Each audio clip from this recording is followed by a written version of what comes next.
Welcome to episode 32 of Beyond the Box Art, and we are joined by Bryon and the IPMS UK executive team to launch Scale Model World 2026.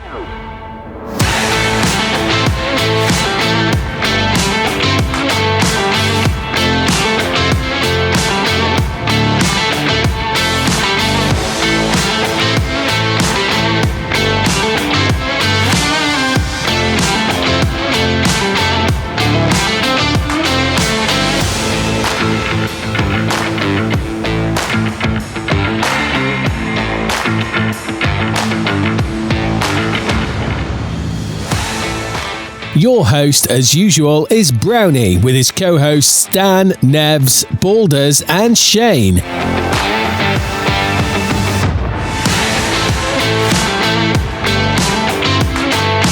Hi Benchmates, and welcome to episode 32 of Beyond the Box Art. First of all, can I say a huge thank you for the incredible response to the Ukraine Community Support Initiative and to episode 31. Your messages, emails and comments have genuinely been overwhelming, and it's heartening to know that together our amazing modelling community can really make a difference to those who need our support the most at the moment. Now then, have we got a show lined up for you in this episode? Joining us is a man who needs absolutely no introduction, although we're going to give him one anyway. Yes, Bryon is back. And before you all start checking your podcast app thinking you've missed an episode, no, you heard that absolutely right. Bryon is making his first appearance on Beyond the Box Art. And if that's left you scratching your head, don't worry, we'll explain everything during our conversation. As if that wasn't enough, we're delighted to welcome IPMS UK President Rich Middleton back to the show, along with the new Scale Model World show manager John Tapsell, who'll be joining us to talk about this year's Scale Model World at Telford. We'll be finding out what's in store for the biggest scale modelling event in the world and what's new for 2026. Of course, we've also got another packed edition of the Stash Inflation Report, bringing you the latest releases from across the modelling world. So wherever you're listening, whether you're at the bench, in the workshop, out walking the dog, or simply trying to justify just one more kit to the other half, grab your brew, settle back, and let's spend the next couple of hours enjoying the hobby we all love. This is episode 32 of Beyond the Box Art, and it starts now.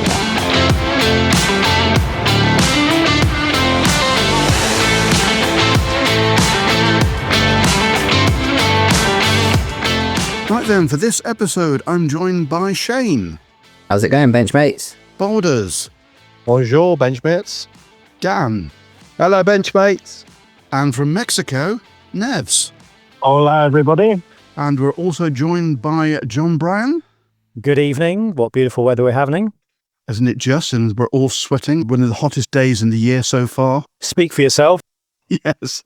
What temperature have you got? I don't know, but I'm not that hot.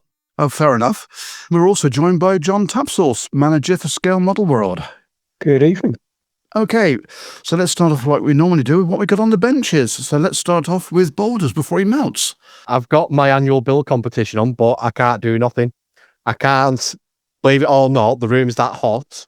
It's solidifying filler before I can even get to work it. It's just cooking it. I've tried airbrushing and literally I'm getting dust out the cap because it's just atomizing. The forecast at the moment is Saturday. It's going to be significantly cooler, so plan save it back for then. Well, it all depends if I make it to Saturday because 30 is going to be the scorcher. I think it's about 35, 36 here on Thursday. So from what I've seen from the computer modelling for us, because obviously you live just down the road from me, literally, it's 37. So it looks like I'm working in the bathtub then. I'm going to run a cold bath, I think, and just sit in there with a little laptop tray across the bath and just working there all day. Fully clothed, of course. I don't want to give people that imagination of, It's too late. I've just placed an order for some mind bleach. But yeah, it's just, I'm contemplating on spending big money on aircon for this house because I think it needs it.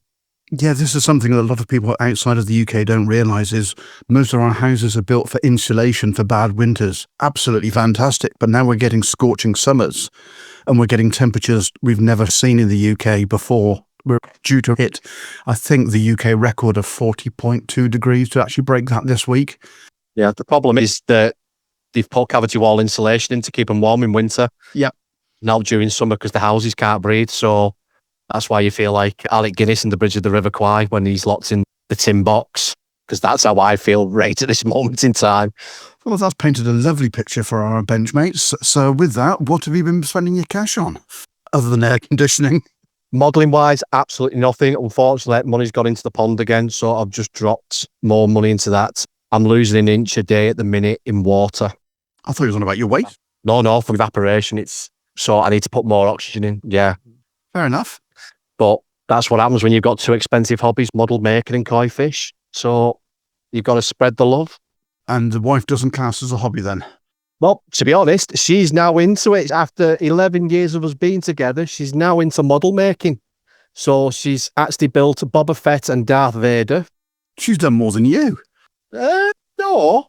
I've done 1 a month so far. I've done 6. That's pretty good going for me, that considering last year was 1. Still haven't seen any pictures on the Benchmates page. Because they're in the car. Because when you asked for them, my other half got called into work and has been in work for 6 days straight. So They've probably melted. I've probably got a pile of black puddle of what was a Zaxby Capri, a silver puddle of what was an Aston Martin DB5, and a plastic iceberg that was once a PLA Type 55 destroyer. So yeah, I probably have got puddles. Oh, this is going down. Couldn't believe it. And I was like, she's took the car because it was an early call. So she took the car and I was like, Brownie wanted me to take pictures of me finished models. And I was like, they're in the car. And then when I looked at the weather report and I thought, they're not coming back. They are going to be melted. Joy. Well, on that cheerful note, Shane, well, in fact, let's go to Nev's in case there's some call dropped from Mexico. What have you been working on other than your tan? Oh, his margarita gets warm. Well, as you've alluded to there, Brownie, obviously for the last week, there's been nothing on my bench because the bench is 4,500 miles away. Apart from that, it is still the Sharn horse. I've moved on from the midsection finally and on the after section of the superstructure, so progress has been made ever so slowly. But we did move our club build competition to July, so whether I can get it finished in time for that, who knows? But that's what I was working on before I came over here. Fair enough. And what have you been spending your cash on other than margaritas? Yeah, other than tequila and empanadas, not very much, to be honest. Not found any modelling shops where you are? No, I don't think it's a particular big thing in the Riviera Maya, probably because of the weather. Yes, I know that to be a lie. I know you've spent money. Oh. Controversial. Well, the only money I've spent is money that's been spent in the future with Wongi. Yeah. Here we go. So, to be quite frank, I can't remember what I've ordered off him either. I do, because he showed me. All I will say is, he sent me a message the other night and he said there's a yard sale or some clearance somewhere in Hong Kong. Tamiya ships are all £3 each. So I gave him a budget. I said, okay, this you can do for the store. And it floated blew the budget and he showed me a big cardboard box full of all kinds of ships. I can't even tell you which ones there were because there were just that many of them. So I know there will be a box coming in the air freight sometime. So I'll be able to tell you in the next recording what I've been ordering. But to be fair, the majority of that is for the business instead. So it's not going in my personal stack. That's what he says at the moment. You can blame me because Wongi messaged me and said that this shop was shutting down. And it was like, oh, any 1/350th scale ships? He went, no, 1/700th. I still messaged Nevs. I said, I'm sure Nevs will have them. Yeah, I mean, I gave him a shopping list and he said, oh yeah, I'll get back to you. Got back to me and he said, they don't have a single thing off his shopping list. They have everything but. So we'll see.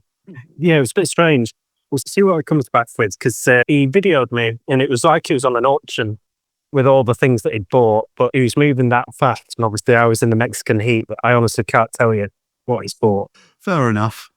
Okay then, Shane, what you got on the bench? Well, I have finished Jersey Jerk, so that is just vacated the bench. And as per last episode, I had no self-control whatsoever and bought a Challenger tank, which has made its way straight onto the bench.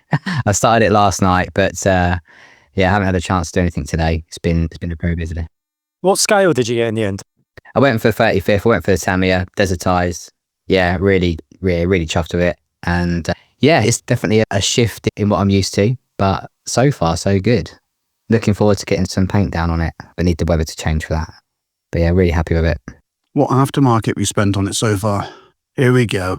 No, I haven't spent anything on it yet. Not yet. But I have been looking at a few barrels. So we'll see, because as we know, resistance is futile. but I am yet to decide which one I'm going to go for. I know we talked about tracks before, but I think I'm going to probably just leave the ones out the kit at the moment because, like you guys said, you can see so little of it. I don't think it'll be a worthwhile addition just yet. But yeah, so far so good. Have you thought how you're going to display it yet? I will put it on a base. I was talking to 3D Gizmo. They've got some really awesome bases that they can print out. So I was talking to them a little port. So if I don't make my own scratch built base, then I shall see what they've got to offer as well. I was so impressed with some of their options at Gizmo. I don't know if Dan saw them, but yeah, they were really cool. I did, mate. Yeah, I did. So Dan's obviously sending you a shopping list of what you need to buy now for the kit. We may have been conversing, but I can neither confirm nor deny to Mrs. Cowie on that. I'll spend your money for you all day long, mate. Don't you worry about that. Yeah, absolutely. Fair enough. Okay, and have you spending on anything other than the tank? Well, yes. I think, did I say last episode I was thinking about getting some Mr. Surfacer 1500 and some leveling thinners and bits and bobs like that. So I spoke to Rob Brooks and got those bits delivered very kindly. So yeah, I've got some primer. I think I've said before, I normally paint exclusively in Vallejo, but I've been really struggling with their primers of late. They've got a bit gloopy, so I thought I'd try something a bit different. So I've gone down the Mr. Surfacer route, and we'll see how we get on with that. I normally go 50-50 Mr. Surfacer 1500 and Mr. Livingstone. Yeah, that's what's being recommended. So that's what I shall be doing. Never had a problem. No, everyone I've spoken to, I spoke to quite a few people at the last couple of shows, and they've all said the same, and obviously you guys as well. And a couple of messages from my listeners as well. So thanks for the recommendation, guys. And yeah, looking forward to spraying that in hopefully a not too distant future. In addition to that, obviously the boys have had a bit of a splurge when we were at the model show. I'm just going to go and see what I can find, Daddy. Yeah, no problem. I've bought a model. Great. But then to be fair to Edward, he sat there at Littleport on the painting table and with a couple of the guys from the Hornchurch group, and they literally sat there for the majority of the day and built the thing. So he got a BF 109. Started it and finished it near enough on the day. So they were kept well entertained. And someone got an award at the last show you went to? Yeah, well, I didn't. I know you didn't. Yeah, so Jacob got the best junior prize, which he was incredibly happy with. He was so happy. There were some amazing models on show, and there was a lot more juniors than normal. But yeah, he got first place for his 1/4 scale Gundam Leo, which is from the Gundam Wing anime. So yeah, he was really happy. Fair play to him. I'm really jealous. And you were at the show with Mr. Brazil, I believe. Indeed, yes, indeed. In fact, it was his club show. It was, yeah. But the first time ever, I think I mentioned before, we had the Gundam SIG there as well for the first time. So we took the guys on tour. Mm-hmm. One of the other guys, Frank, from the SIG, he had this beautiful Gundam bust on the table that was painted in like a pearlescent style paint, which was the SMS colour shift. And it just looked awesome, like sort of purple, blue, greens. It was really well received. He got so many nice comments throughout the whole show. And he got, I think, second place in the sci-fi category as well. So well done, everyone. Well done all the winners, actually, because there were some, just ridiculously good models on the show. But yeah, you'll find that on their Facebook page. Yeah. They look really good. So, Mr. Brazil, you've recovered from the show. How did it go for you? Yeah, just about. Very, very long day. It was a long weekend, that is. It basically swallows the whole thing. Family has to go on the back burner. But they did come, which I'm so proud and happy. But overall, for the show, we had our little debrief and we had our meeting the other night, and all of the numbers are up on last year, and last year's numbers were up on the year before. We had the most juniors through the door. Well, juniors were free with a paying adult, and we know because everyone gets a ticket so you can come in and out. So we were up overall in attendance, up on juniors. We had the most juniors in contention, as Shane mentioned, for the junior trophy. The make and take table, we've actually run out of some of the kits that we had now. They've all gone. They just got absolutely blitzed. Every time I walked past the table, there was at least 3 kids sitting there building models, which is just like, that's what you want to see, isn't it? I saw so many kids as well with model kits under their arms, and including my youngest son, who came home with a Tamiya T-Rex dinosaur, which was £9 of Tamiya goodness in a box. But also, he is obsessed with Top Gun Maverick. And I ended up buying something that goes whoosh. It's a FA-18C Hornet, Wings 94 Atsugi Independence from Hasegawa in 1/72 scale. So if any of you lot know what any of that means, yeah, it hasn't got a propeller and it doesn't go suck, squeeze, bang, blow. So I don't really know what it is. How old is he? He is 11. Right. Yeah, I was building that when I was 11. It's fine. It's good kit. Yeah. So I don't know if he'll be building all of it. It's probably going to need some assistance from me, which is what it's all about. So yeah, I'm so happy. And he won 4 prizes on the tombola. 3 of them were model kits as well. A 72nd Sturmgeschütz. Honestly, every single model show I go to, you do it, you buy your raffle ticket. I've won sweet FA. And he buys 2 tickets and wins 4 prizes. Can one after the other. So yeah, he's coming with me to all of them now. But yeah, we were so happy. Everyone was happy as a club. I would say we did have a couple of medical emergencies. One of them was a chap who hadn't actually eaten anything and ended up not feeling very well at all. And funny enough, with me talking about Telford, and if you are feeling a bit overwhelmed or a bit unwell when you fancy sit down, have a chat with a club or SIG, and they'll quite happily invite you round the table to sit down. That is exactly what this chap did, and found a seat and didn't feel quite well. We got medical staff over and it was all sorted and got that one wrapped up, which was all good. Bumped into Mr. Skiffins, who was there with the Models for Heroes guys. That was a nice surprise. Oh, fantastic. Yeah, because I didn't actually know he was coming. So we had a good old chat. And I will just mention, talking about juniors, is young Rex, aged 12, who is a member of the US Army Air Forces in Europe Special Interest Group.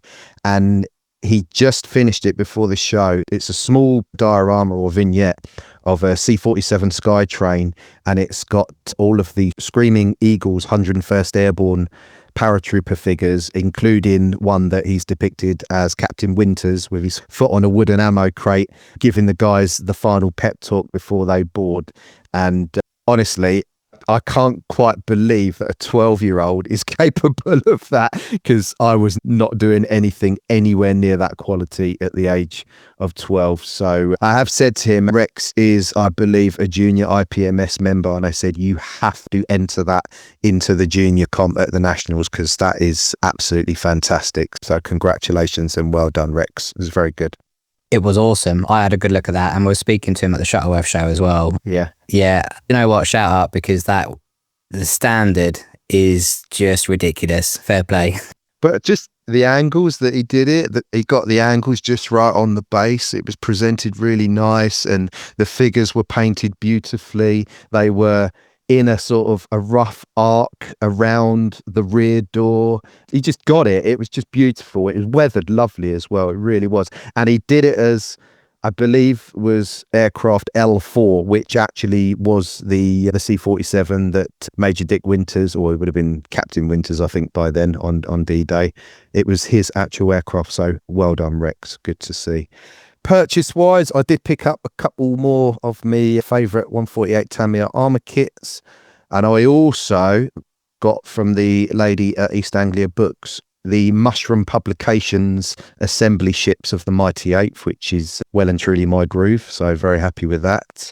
And yeah, that's pretty much it for me with regards to purchases. I have discussed this with Mr. Boulders about possibly making an order for the new Edward P51B in 32nd scale, because that looks awesome with the 3D bits and pieces in there.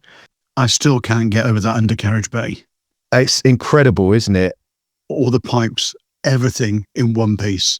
It's incredible. I just want to get the thing in my hands and see it for real. And I believe that the Czech fella, Jan Zijarski, who wrote the bloody 100th book, has actually written the book for that comes with the limited edition kit as well, or the introduction version of the kit. So I should definitely, because he comes to Thorpe Abbott's quite regularly, so I'll take my copy there and get him to sign that. But yeah, that's it for me. I haven't really done much bench-wise, obviously, because it's been show fever for the past few weeks. But now that we're done, in anticipation of ordering the 32nd scale Edward P51. I have got the Tamiya 32nd P51D/K, and took it out to sniff the plastic as you do, and within a few hours the engine is built. It fell together. But it's beautiful. God, those Tamiya kits are so lovely. They really are. Well, you made a good job of that Airfix Spitfire, mate, because I saw that on your table underneath that little badge that you talked about in the last episode. Thanks, mate. Yeah, not bad for my first Spitfire in about 30 years. That's all right, isn't it?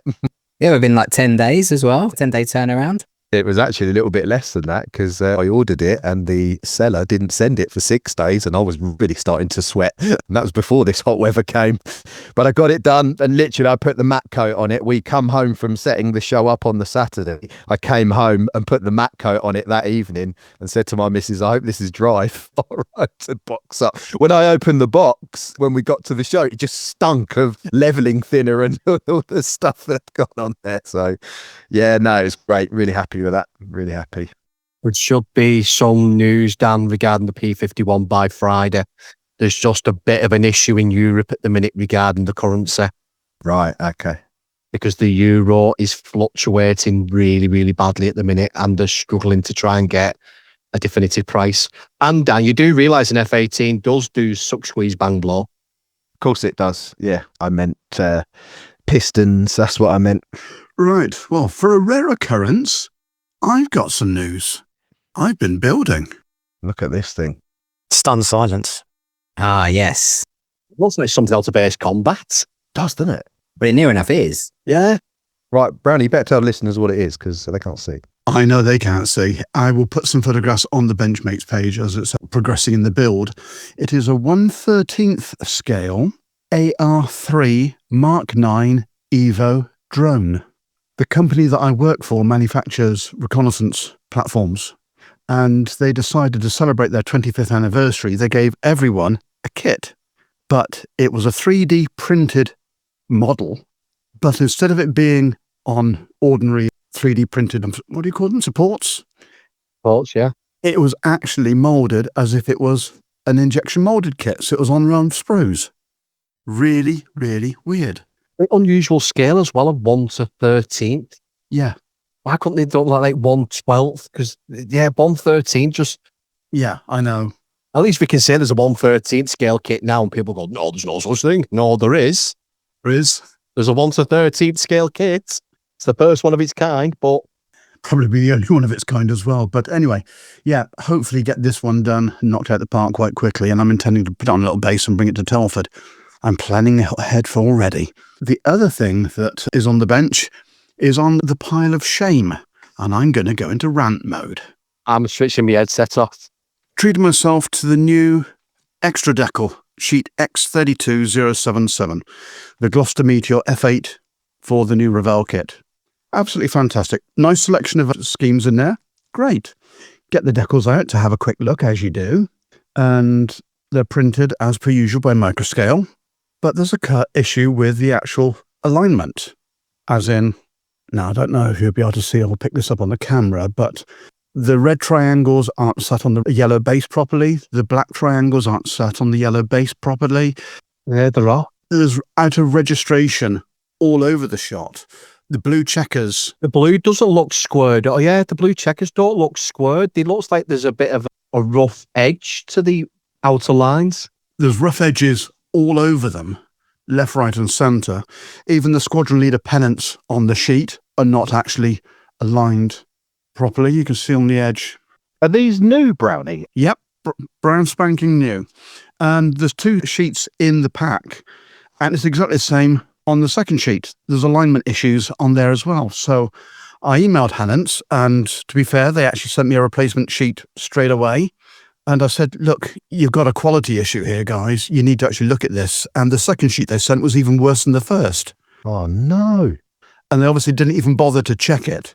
And I emailed them back and said, look, guys, second sheet's worse than the first one. You've got a serious problem. I suggest you stop sending them out or do some quality control on this. And I said, wouldn't mind having a conversation with you on the show about it, and absolutely nothing back from them. No email to say about anything about them. They've got an issue, or they acknowledge they've got an issue, etc. So, Who makes they're not cartograph, surely? no, they're Microscale in the States. Is it a rush job? Is it an oversight? Well, I wouldn't say it was a rush job. A reference that they've used? Because it seems a pretty big... It's not shrunk back when they've printed it, because it's not like screen printed or anything like that, is it? Oh, because there's a... Hold on, if you can see. Chris, that's 74 Squadron. Yeah. For the English Electric Lightning. And they're not meant to overlap or something like that, so you lose... No. And it's not just one colour that's out, it's multiple colours. It's about 4 of the 5 colours, or the primary colours on there, are out of register. I wonder if the printer alignment's been out and it's either something's been jammed and they pulled it and it's pulled the heads and the heads have shifted. Yeah. But it's a case of, if you're looking for some aftermarket decals for your Meteor, I would suggest holding off until this issue's resolved, because unfortunately, as it is, I've now got 2 full sheets and neither are usable. Well, they are going to. People are going to be, because nearly everyone that I spoke to who was excited about that kit said, oh, I can't wait for the aftermarket decals that are going to come out for it. They come out and they're awful. That's not good. Exactly. And it's not exactly a rush job, because the kit first came out last November. Well, yeah, it's been on the horizon for a while. Extra Decal brought out their sheet for the Hunter, which isn't out yet. Was it the start of the year for the 132nd Hunter? No, it was late. No, it was the end of last year, because they preempted it, because it was supposed to be out last year, but they held off and delayed it. And I think that's why they've done it. But a bit unusual, in all honesty, because I've used tons. Well, I wasn't say tons, like that's a thing. Yeah. But I've used a lot of extra decals and I've never had any issues with them. I've never had a problem before. You know, I've been buying them for 30 odd years plus. Never had an issue with it. And this is the first time. And it was just so different. Are they subbing the production of them out to someone else, maybe? No idea. But anyway, just a word of warning before you spend your hard-earned cash on those sheets at the moment. Really suggest having a look at it rather than doing it mail order, because you may be very disappointed, unfortunately. Or just put on your order note, because usually when you buy something, you can add a note to the order. Please, can you check and make sure that the decals are in register? It might be worth just doing that, mightn't it? They sent a replacement sheet out to replace one that was out of register, and they obviously didn't even check that one. So, no. Oh, God. It's a bit odd as well, Brownie. They've just done Gloucester Meter F8 collection. There's no part 1 to it. Looks like they're not going to do any more, considering how many squadrons are Gloucester Meteors. Yeah. Especially in the RAF. Plus, you've got all the export versions. Mm-hmm. So why are they not going down that route? Because I think near enough every Air Force have the flaming Gloucester Meteor. Yeah, especially the Mark 8. Yeah. But to say I was disappointed is an understatement. It really is. You should see if you can get John Taberner to, because he did a load of 148 scale decals for F8s back for the 148 scale Airfix kit under the Marmaduke label. Have you asked him if he'll do any in 132nd? Yeah, I thought he might have done. He's talking about it. Okay, rant over. Back to normality. I've spent absolutely nothing. So saving myself up for TELF. And you'll still buy nothing? That's a long way away. I know it's a few months away. Pardon? I know. And you'll still buy nothing? Well, I didn't hardly buy anything last year. Well, I did actually. Books. Exactly, because you couldn't get off the table. Yeah, quite. Change of plan for that this year. But anyway, so with that, let's go to JT, Mr. John Tapsall. Welcome to the show. Thank you very much. What do you normally build? Because obviously we haven't had the pleasure of your company before. And what are you working on at the moment? What do I build? I started building models when I was about 7 or 8 years old, and I've never stopped since. Obviously, early days, I built a bit of everything. Gradually settled onto 135th scale armour.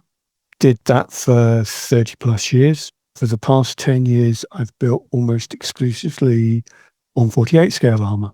At the moment, ironically, I'm doing a bit of 135th scale again. I'm sure you'll be familiar with it. Tamiya released many years ago an M151 Jeep. They call it a Mutt.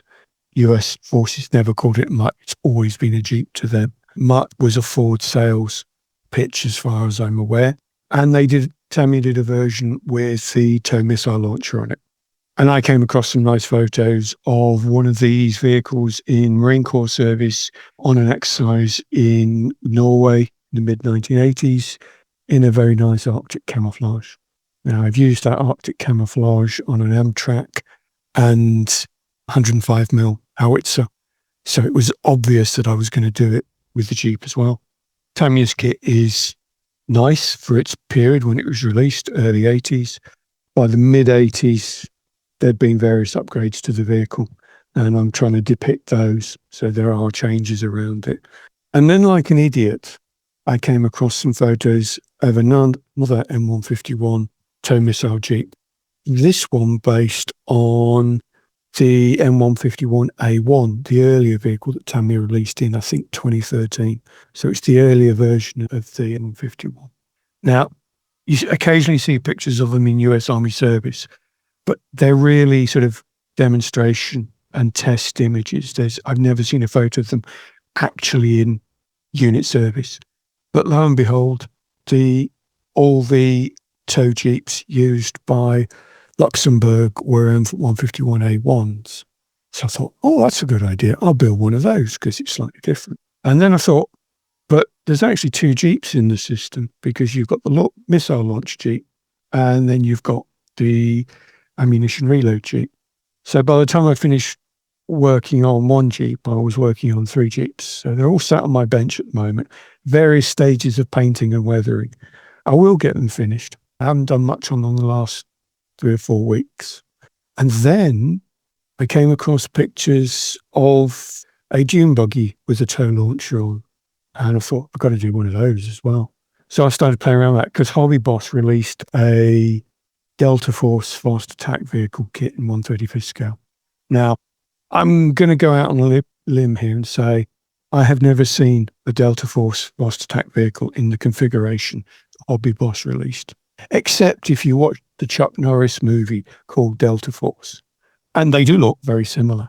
But if you put that to one side, the Hobby Boss kit is actually a fairly reasonable fast attack vehicle. Certainly good enough that you can adapt it. And during the mid-1980s, the US Army experimented with what they called light infantry divisions.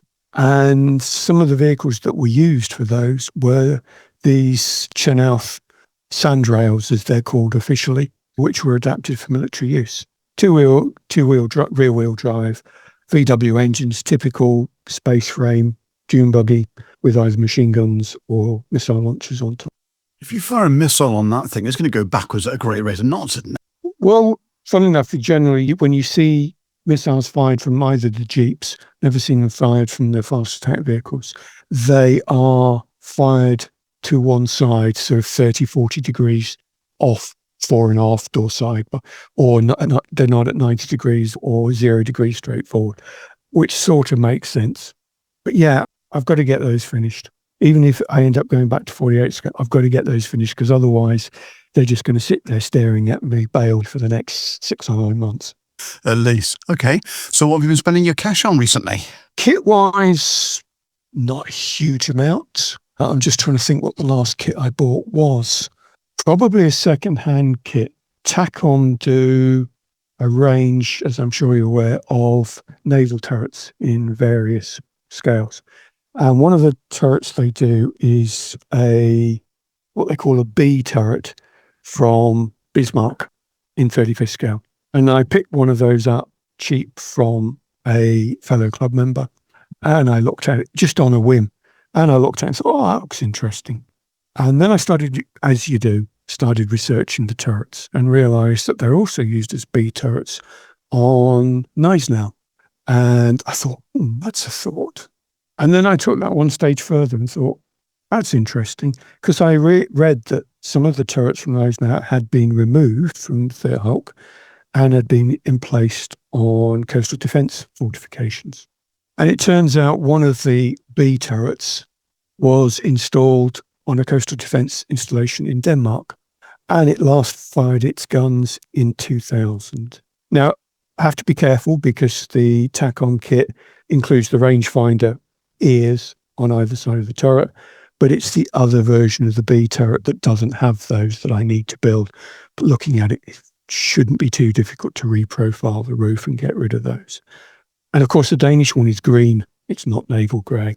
And it's got like a almost like a mossy texture to the outside. It's deliberate sort of camouflage. So sort of random projects I get involved in, some of which get finished and some of which don't. So how did you discover about the Danish connection? I started looking for information on the turrets, and that led me to the Scharnhorst and Eisner using the same style of turret. And when I started looking at that, I came across references to the fact that the main turrets, I think, were installed on some coastal defences, the A turrets in Norway. But some of the smaller turrets and some of the individual single guns were installed on coastal defences elsewhere. Hence, there are a couple of photos of the one in Denmark. And it was part, it protects the entrance to the Baltic, effectively. So Cold War, aimed to fire at anybody who's trying to come through it should the war turn hot. That, as I say, Danes finally decommissioned it in 2000. The whole defence complex is now a museum you can visit, and the turret's still there. Wow. Okay. That's news to me. Most definitely could add that to the list next time I go back to Denmark. The fort's called Stevens Fort, which is, I think, Stevnsfort. Okay, I should make a note of that. So, other than that, at the moment, I'm spending more money on books than I am on models, but that's not unusual for me. Okie dokie. Right. We'll come back and have a chat about reference scale model world in a few minutes. But Mr. Bryon, now I'm going to say something that's not going to make any sense to anyone listening to the show other than the people on the call, in that welcome back. Yes, it's thank you. I was Dan Brazil's mule, wasn't I? You were. Now, full disclosure, we tried when we first started out to get a few interviews in the bank, and we thought, right, we'll do an interview with John. And it was immediately after we'd done an interview with the other John that you've mentioned previously from Guideline. That's right, Mr. Taberner. Mr. Taberner, indeed. And it was a case of, okay, we'll hold John's interview off for a couple of episodes. And then it got slipped and slipped. Yeah, for some very, very small, minor people in the modelling world, if I recall correctly. Yeah, Mick Jimenez, I think, was one of them. Yes. Yeah, I think, yeah. I mean, what was he doing? Taking you all the spotlight, obviously. Yes. And then during the interview, you actually made quite a big thing about you build your models clean with no armament whatsoever. What did you then go and do? Yeah. You actually produced a model that was fully tooled up. Yes, I did. I built, there was an F-35C, a Tamiya one in 1/48 scale, which was full of practice or test GBU 12s, I think they were, bombs and so forth. But I've gone a step further this time, Brownie. So I'm working on an Airfix 1/48 Jaguar, which not only has bombs, but an open canopy as well, which is something I have not done for a very, very, very long time. Have you seen that new internal canopy print? Yeah, so I spent quite a lot of time very delicately folding Airres PE parts, attached them, painted them. They're on the inside of the canopy.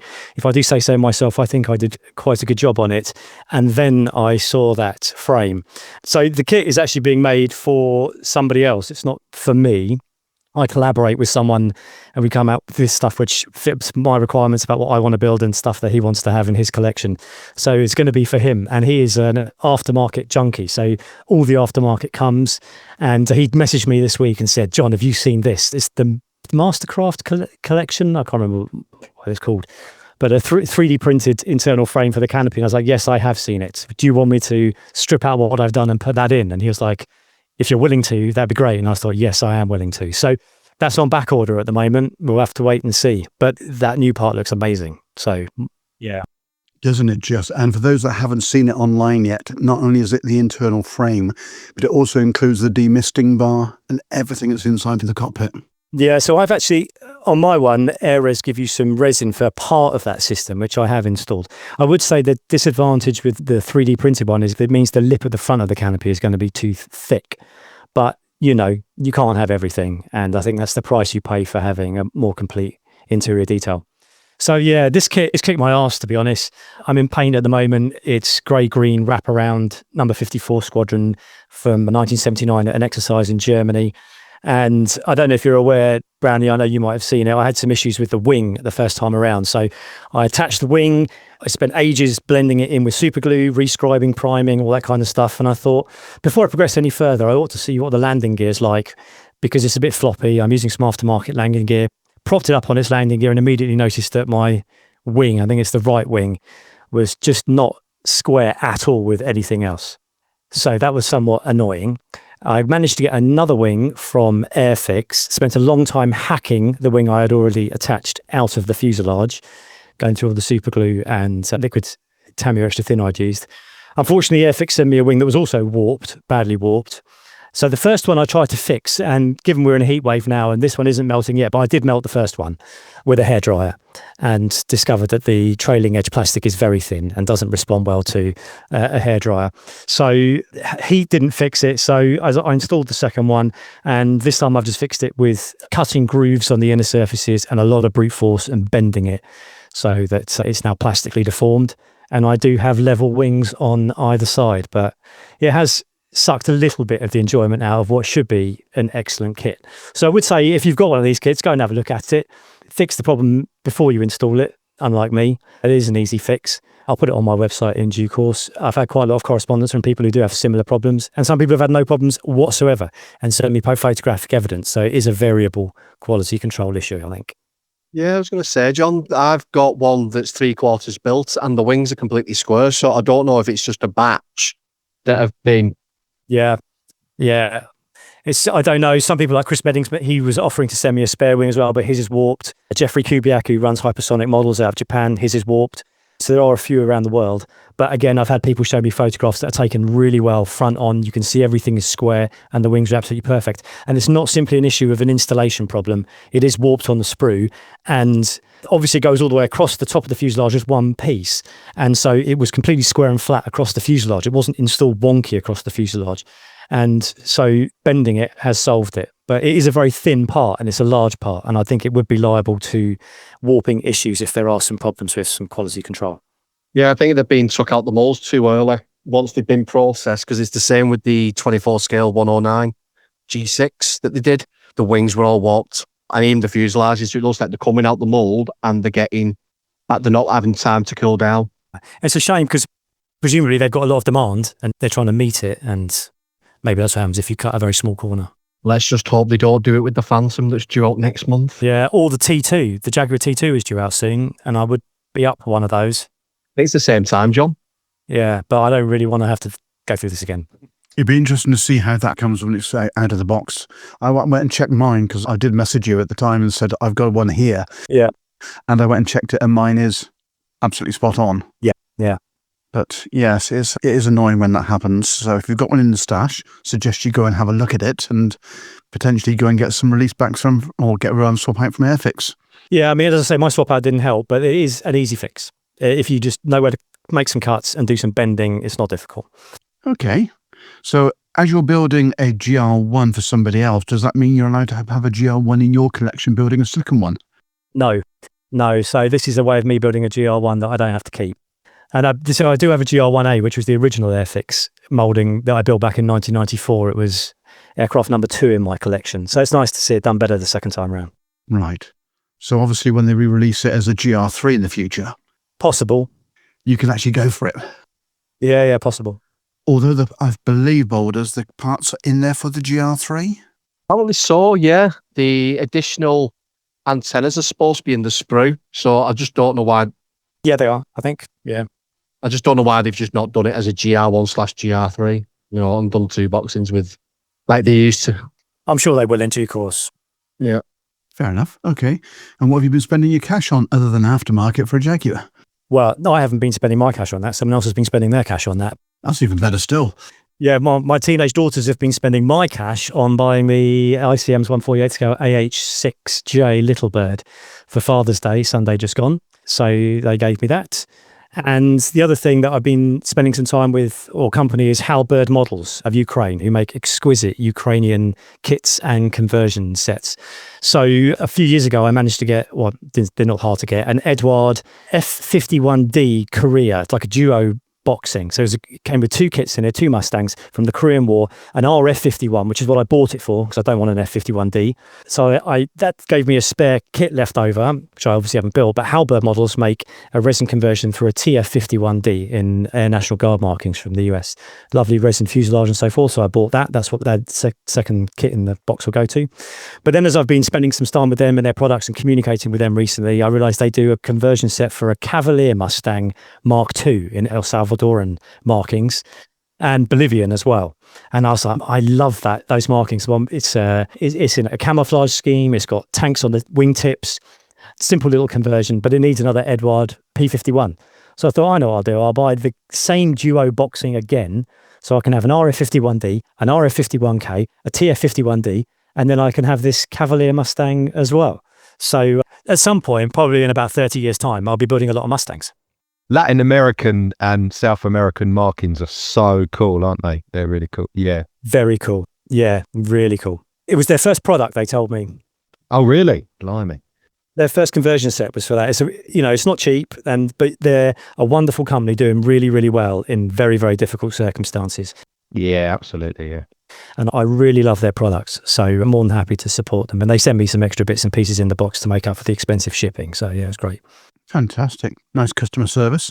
If you can drop us a DM after they're recording, John, with their details, I'll reach out to them for our Ukrainian initiative that we've started. Yeah, I mean, I feel sorry for them because a lot of their recent products have been duplicated by other companies. I built their AM1 Mauler in the winter or early spring, and that's been announced by Models of it since. And then they've just announced the North American F86H Sabre Hog, and then of course DBMK are doing it as well. But I'm going to get the Halberd models one this summer, drop everything, and I'll build it straight away. Fantastic. Now, the Mauler was on the front cover of a recent scale aircraft modelling? Yeah, although allegedly, according to that magazine, I didn't build it. Oh, right. Oops. Is that the same one with the second April issue they brought out? Yeah, I think it's fair to say it was an error-laden issue. But anyway, I got paid. That's all I care about is I got paid. Fair enough. Well, with that, we'll take a short break and we'll come back and we shall have a special episode of the IPMS Dispatches and start talking Scale Model World 2026.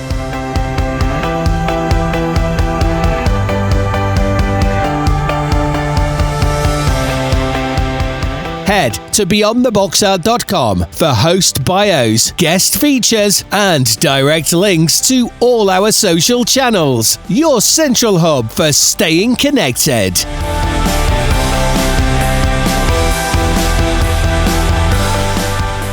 Welcome to IPMS Dispatches, bringing you society news, upcoming events, and a friendly spotlight on branches and special interest groups across the IPMS community. Right, IPMS Dispatches this episode with JT, John Tapsell, the new manager for Scale Model World. Welcome, John. Thank you. Obviously, we have heard about the first part of your hobby, which is building AFVs. The second part of your hobby, I think, is organising a small modelling show. Yeah, running the show is very new to me. However, I've been part of the organising team since we moved to Telford in 1998. So the background work to the show is stuff I've been involved in for nigh on 30 years now. So from that point of view, the show's very familiar to me. And picking up or stepping into Rich's shoes as show manager hasn't been as big a shock as it could have been. Rich, to put some context in it, our long-serving president, Paul Regan, had indicated he wanted to stand down at the end of his current tenure, which was May of this year. Rich stood for election for that role and was elected. So therefore, he'd already been looking for a replacement as show manager. We were having a chat about it late last year. And foolishly, I said, I might be interested in doing that.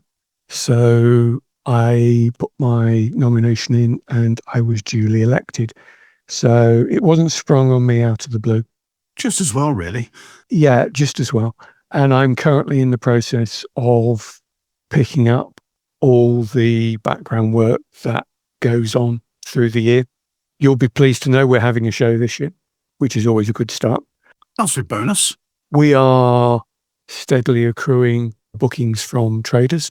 We are steadily, well, I say steadily, all of our branches and special interest groups should have filled their branch return in by the end of April. So if anybody's listening who is a member of a branch or a SIG who hasn't done that, do it pronto, because if you don't, you won't get space at Telford. So we have those. Vast majority have been done. What's the cut-off date for those? End of April. That's gone well then, hasn't it? We always get probably 90% of them back well in time. And there's always a small number who, for one reason or another, don't get their returns back in time. So we're sort of used to it. And we work on the basis that they get their returns back at some point. Hopefully there'll still be space for them. From our perspective, it's becoming more and more of an issue simply because there are more and more branches and special interest groups forming. And there is a finite amount of space we can allocate to display when we consider the balance between the number of branches and SIGs and the number of traders at the show and the space we use for other activities as part of that wider event. So it is becoming more of an issue in that respect. But, we have plans in place where we've got space for traders still. We've got probably about 3/4 of the traders we would normally have who've at least paid the deposits and indicated they're definitely wanting to come to this year's show. Mm-hmm. I won't tease with any specific names yet, simply because everybody's paid deposits. We haven't chased everybody for their full booking fee as yet. Having said that, we are hoping to do something slightly different this year in that normally we do not issue any form of floor plan until September or October, because we try and get more certainty around who's coming and where they're going to be located. We're going to try and get an initial floor plan out within the next month so that people can start having an idea of who's likely to be there, where their own branch and SIG stands are likely to be, and so on and so forth. And the usual caveat, correct at the time of going to press, maybe subject to change prior to the show opening. And we normally change it even as we're setting up. One or two traders will be swapped around just because something works very slightly better when we actually look at it in the flesh on the day. So, everything's moving forward quite smoothly. As I say, I'm picking that up. I'm engaging with a number of traders who are asking queries. We're getting some inquiries in from potential new traders as well, which is always a good sign. What else? Trends for the show long term. What we are seeing, which is music to our ears, is a steady increase in the number of less mainstream subject areas from our point of view as traditional scale modelers. And one of the obvious ones for that is the Gunpla and Mecha Gundam environment. For years and years, there was an iron curtain between those two hobbies. Never the twain shall meet. And then all of a sudden, a group of our own members put their hands up and said, we'd like to form a Gunpla and Mecha SIG special interest group. At which point we said, yeah, fine, fill your boots. Because two things. One, that pressure has come from within as well as without. So clearly there is an appetite from within IPMS, which is often seen as quite a traditionalist organisation. And secondly, it demonstrates that there is a much broader aspect to our hobby. It's very easy to talk about the different areas between fittings on a Jaguar GR1 rather than a GR3, for example. That's really important to people like us, or most of the people like us. Gundam is something completely different. It has its own environment. It has its own culture? Its own culture, yeah. And it's not a new culture either. I think that's what shocks a lot of people, just how long those kits and that hobby has been around. So it's great that we're getting that. We had Gunpla UK on as a guest to give, hopefully, our benchmates a bit of an insight into the hobby. But Shane is sat there on the call, grinning like a Cheshire cat. Yes, I can see that. He's head of the Gundam SIG for the UK. Yeah, and that, for me, is exactly what we need as an organisation to be. We have our traditions. We have our traditional subject areas. But if we want to survive long term as an organisation that supports and promotes and encourages sticking bits of plastic together in one form or another, we have to move with the times. We have to develop, we have to change without losing those traditional elements that we have. Also not excluding people, because we've also got ex-El Presidente, Paul Regan, is coming on again in a few episodes' time, and we're talking about his new specialist interest group he's about to start for Warhammer, which is another area of the hobby which seems to have been excluded or almost blackballed, as it were. And it's a case of, if we want to survive, we need to be encompassing all forms of scale modelling. It's also added to the show as well, though, isn't it? For example, the Gundam build area over the last couple of years. So we did it as a SIG the first year, and then obviously the likes of Jad Lam in particular, who was so heavily involved last year, dedicated staff, and it was never, ever empty throughout the whole show. And like I say, it's just inclusive, and it's another element. It's plastic modelling, it's a figure, it's a plane, it's a tank, it doesn't matter. Got my missus into it from Telford. Yeah, I go regularly to the Avon show in early August, and it's run in conjunction with one of the local wargaming groups. And the halls there, one of the halls is not completely, but largely dedicated to war games and participation games. Getting the different factions of the broader hobby to actually engage with each other and see what each other are doing and understand that, you know what, we're not really all that different from each other after all. Yeah, the emphasis is often different. The Warhammer and the Wargaming, their painting styles are absolutely stunning. I wish I could paint like that. But they're not necessarily the traditional realistic styles that scale model figure painters would necessarily deal with. But you can learn from them, and you can adapt, and you can change. Same with the model railway environment. Again, go to the Key Model World show at the NEC, for example, to see a show where so many of the different hobbies are existing side by side. I think you're looking at an area where we are developing significantly.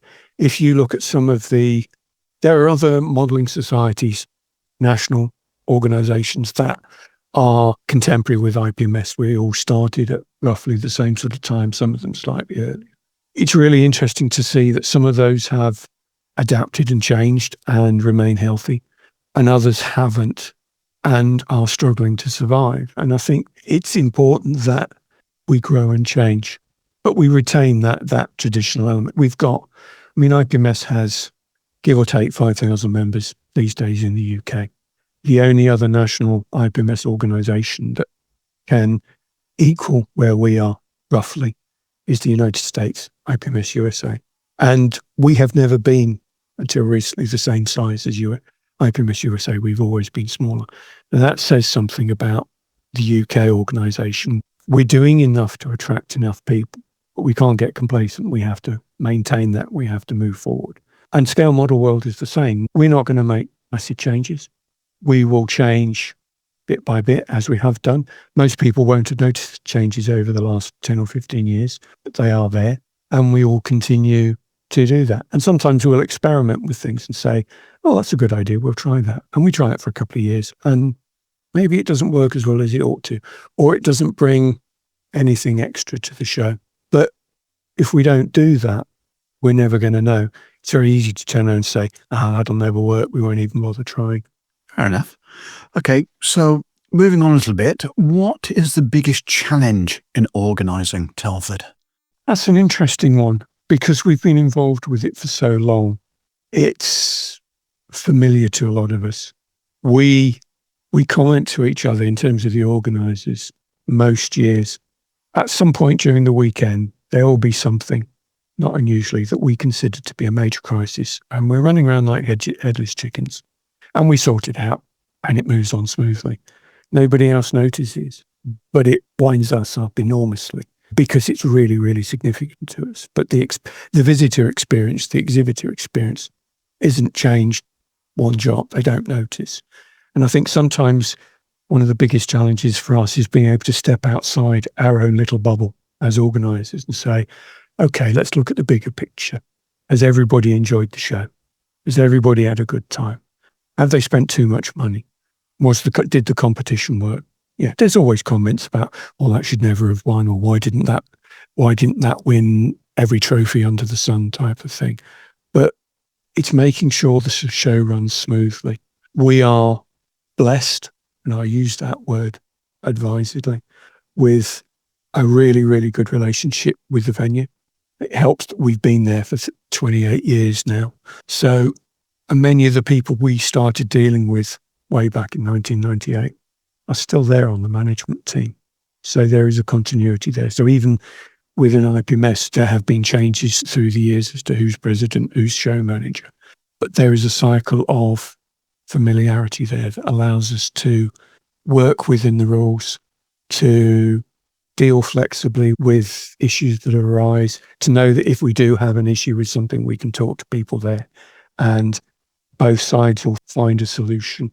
The other issue that we will always have is that every year things get more expensive. So we are constantly balancing the type of show we run against the budget we have available. And we can still do that, and we can balance the books. And as long as we can continue to do that, we're comfortable. We're looking at some subtle changes in the background over the coming year or two, again, which most people won't notice, but hopefully they will have a material impact on the way the show is run and how we push things forward. So overall, the more it changes, the more it stays the same. I'm not convinced the show will get any larger in terms of its physical footprint because space costs money, but we're always looking at ways we can make better use of the space we have access to. That makes sense. So going back a little bit, as you said, you've been involved in the event for a considerable number of years. What are some of your personal highlights and favourite memories from previous Telfords? That'd be a difficult one to pick out, certainly from the early years, but I'll give you something I think that all of us as organisers took away big time, and that was obviously in 2020 we couldn't run a show. That became obvious at a very early stage. And we debated at huge length in 2021 whether it was appropriate to run a show in 2021. And in the end, we decided to bite the bullet and do it. And we knew we would make a loss on that show. We were convinced, and we did. But the level of thanks and appreciation we got from pretty much everybody who came through the doors that year about the fact that we were actually running the show and we were back. I think that for me was a real highlight, both as a hobbyist, but also personally and emotionally, that, we'd made a judgment call and it had gone down well, because potentially it might not have done, it could have gone pear-shaped. And we've been able to build back up over the last 3 or 4 years to somewhere approaching where we were pre-COVID. And I think that shows the underlying strength, both as a hobby and of Scale Model World as a show.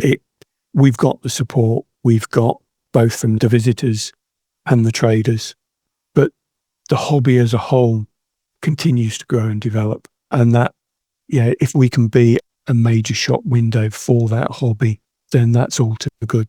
Okay, so for those that don't know, what are the dates for this year's event? 7th and 8th of November. Also, this episode drops on the 2nd of July.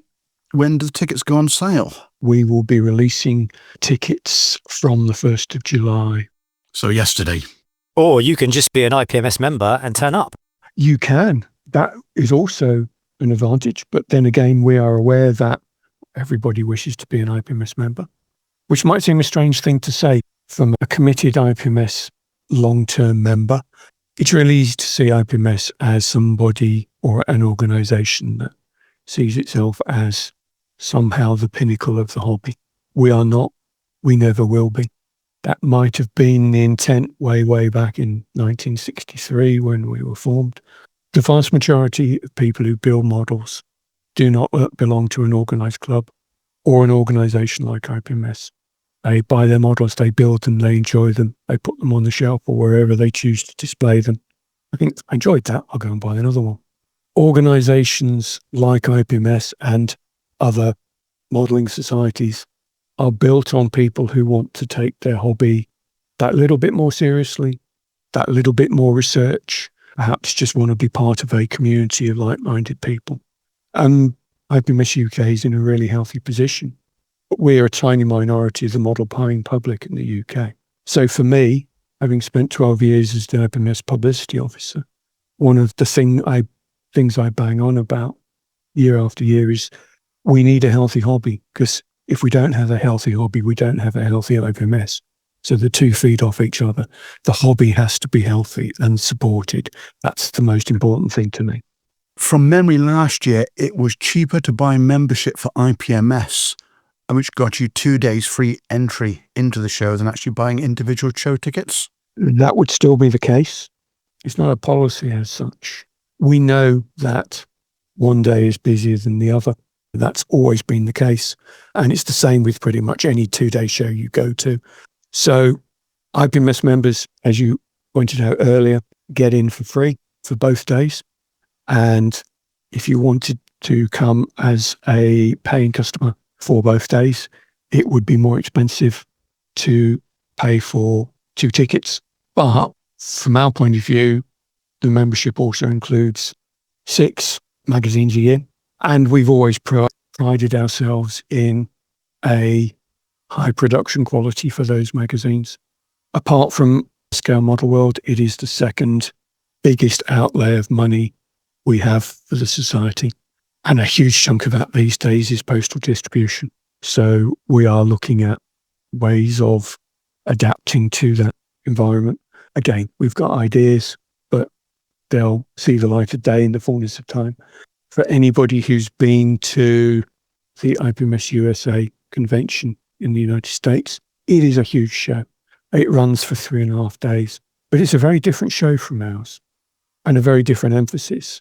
And what we pride ourselves on in terms of Scale Model World is very much the social element of the show. It gives us, for many people coming through the door, is what is important to them. Meeting up with old friends, making new friends. Yes, spending money, that's great. Chatting to the traders, chatting to people on other clubs. For us, that's arguably the most important element of the entire show. Yes, the competition is hugely important to us. Yes, the number of traders there is hugely important to us. Allowing the branches and the SIGs to display their models on a myriad of different subject areas, that's important to us. But it's the vibe at the show that is the most important. Okay. With that, John, obviously, if anyone online wants to have a look for information on the show, it's ipmsuk.org and follow the links for Scale Model World, I believe. That's correct. And as we go through the year, we will be adding lists of traders, lists of branches and SIGs that are displaying, and eventually we will be publishing initial floor plans on there as well, and any special events that are coming along as we get closer to the big 2 days. Okay, John, thank you very much for your time. Okay. We will hopefully get you back on again at least once prior to the event for an update. Yep. We will now have a chat with Mr. Middleton.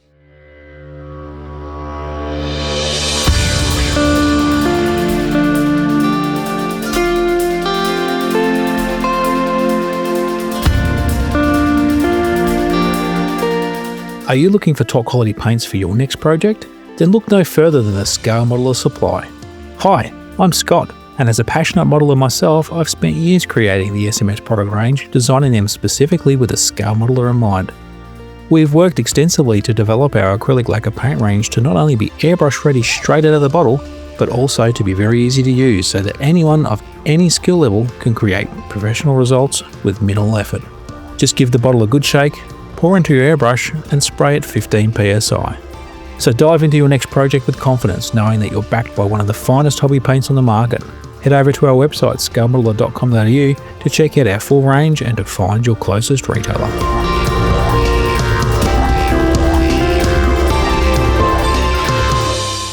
So we're now joined by Rich Middleton, the new president, IPMS UK. Welcome back to the show, Rich. Thank you very much. Glad to be back. Fantastic. And obviously, after you've had your feet under the table for a few weeks since the meeting at Coventry, how have things rationally changed in that time frame? I'm not working on Scale Model World so much. Oh, fantastic. That's J2's problem now. Yeah, somebody else might be doing that. So, yeah, it's more getting the internal channels to work properly and get some of the strategic work that we'd started prior to Paul handing over, but I'll get some of that embedded, worked on, and roll that forwards in a respectable amount of time. They don't change overnight, but working on some various bits and pieces. Okay.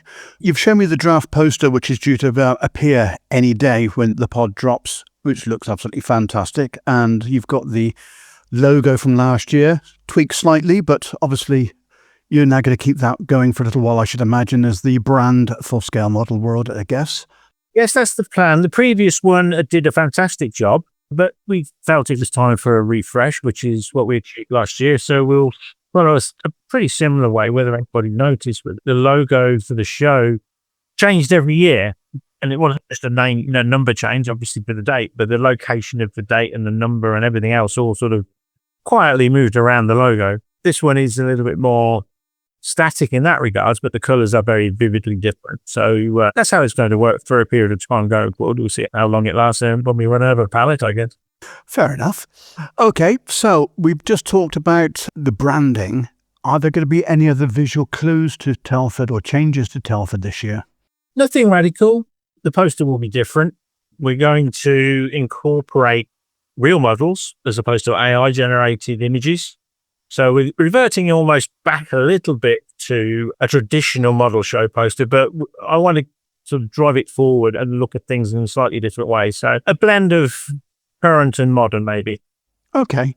And obviously the day that this episode drops, which is the 2nd of July, can you tell everyone when the tickets go on sale for Telford for this year? The tickets went on sale yesterday. 1st of July is the target date. I don't know what day of the week that is. Is it a Monday or a Tuesday? Can't remember. It's Wednesday. Oh, bound to be wrong. Well, no, so the tickets officially opened on the 1st of July. We will, by the time we get there, have an announcement on our primary short notice board on the Facebook pages, made that well known. The QR code to book those tickets will be available on the 1st of July, no earlier. It will also appear on the posters and the distribution leaflets that you may well be receiving in your emergency parcels, let's call them that you receive from your trader of choice. We're distributing a lot more this year to various different traders through people such as yourselves when you have your display tables, as well as having a quantity available to distribute through the SIGs and branches. So we're making it a lot harder this year. The view is just trying to get more people through the door. Okay, well, fingers crossed you're having the Avon show in August and we'll pick some up there from you. Oh, definitely be available then. Okay, we've talked about that. The ticket pricing. What are the prices this year? The prices have been held flat to last year. So they are £25 for a day ticket for adults. Children remain free under the age of 16. It's 2 children per paying adult. So that's pretty much exactly as it was last year. Now, one of the things that a lot of the overseas nationals have are social events tied in with the nationals. Have you ever thought about doing something other than the formal dining night, from more of an informal gathering? It has been mentioned. Now, the show finishes at 6 o'clock on the Saturday evening, with time when everybody's there. A lot of members will have just emerged bleary-eyed and sleepless in their eyes from the SIG and branch leaders meeting. That should finish 5:30-ish, I would hope, if not a little earlier. It depends on what we have on the agenda. And the question is really, what do members want to do? Because some people have already got their plans well in place, well established over the years as well. They're going to go to restaurant A or pub B and do whatever it is they do. That don't necessarily want a formal sit-down dinner or banquet or whatever it is that the format is. Also, at that time of night, a lot of people are glad to get out of the building, to be honest.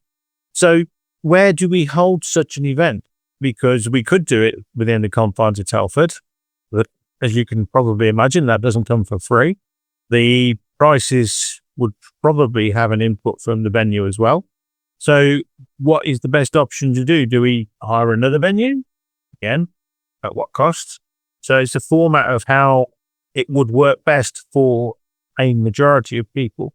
It's no good putting it on for, let's just say for sake of argument, we had all the overseas guys came to us and nobody else hasn't achieved anything more than they're doing during the day, during the show itself. Yeah. So we've got to strike a reasonable approach to what would work for a group of folks who are tired and touchy to get together. And then throw in a little bit of alcohol more than likely, and you can see it could be interesting. Yes, I can see punch-ups between the aircraft and the armour guys immediately.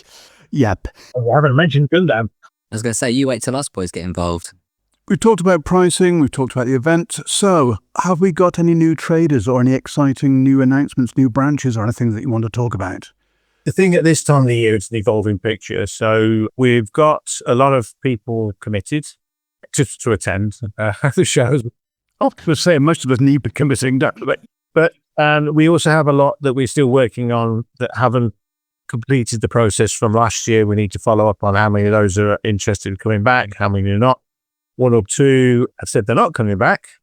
We do have a number of new SIGs and maybe a couple of branches as well, but whether sometimes they're not always formed to have display spaces to scale model. Some of them do, and I can't remember off the top of my head what the balance is this year, but there are some new ones. We have had some issues with some SIGs, particularly some branches as always, very slow to send their returns back. And I know Pat, as UKLO, is incredibly frustrated that people can't follow simple instructions and return them information. And he's being much more hardline this year. If you haven't sent it back, don't expect to get display space. Well, that's pretty reasonable. JT was a little bit more lenient last night, but he did say the end of April was the cut-off, and we're in now July. Effectively, yes, we are July, yes.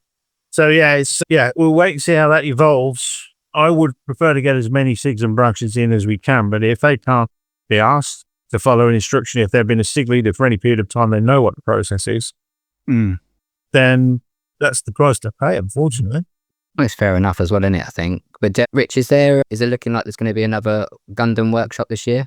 I've always been keen to put the Gundam workshop on, and I'm very keen to ensure that it happens this year. So take that as a yes. I'll be working with the benefactor that supported us on that, i.e. Jablam, going forward. Yeah. Either I or John will, let's put it that way. Yeah. But we also have Gunpla Workshop as a trader this year. That's excellent news. So, again, another one to the bow. I think it's grown so much over the last few years. It's really good to see. And it's obviously, it's attracting attention from some of the more dyed-in-the-wool, shall we call them that, builders. Yeah. And who are, personally blunt, very impressed with what you get in the box. Yeah.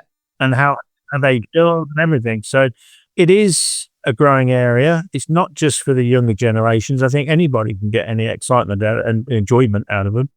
So I think it's definitely something that we can pursue with vigor, shall we say. Makes such a difference for those that might be a bit sensory or a bit... Absolutely. Sort of like maybe prone to strong smells like the glues and the paints and stuff that get used. Yeah. And again, like the workshop going from a couple of years ago where we did it as a SIG to now having the support of a trader, dedicated trader, is absolutely fantastic, and long that may continue. And thanks to the IPMS for supporting that and putting that forward. No, I'm very keen to see that develop and strengthen. With all the machinations going on in Margate, Hornby Hobbies and the guys of Airfix have confirmed that they're coming. So rest easy. I'm just going through my list of traders as I hand it over to John with the ones that I know that are new traders.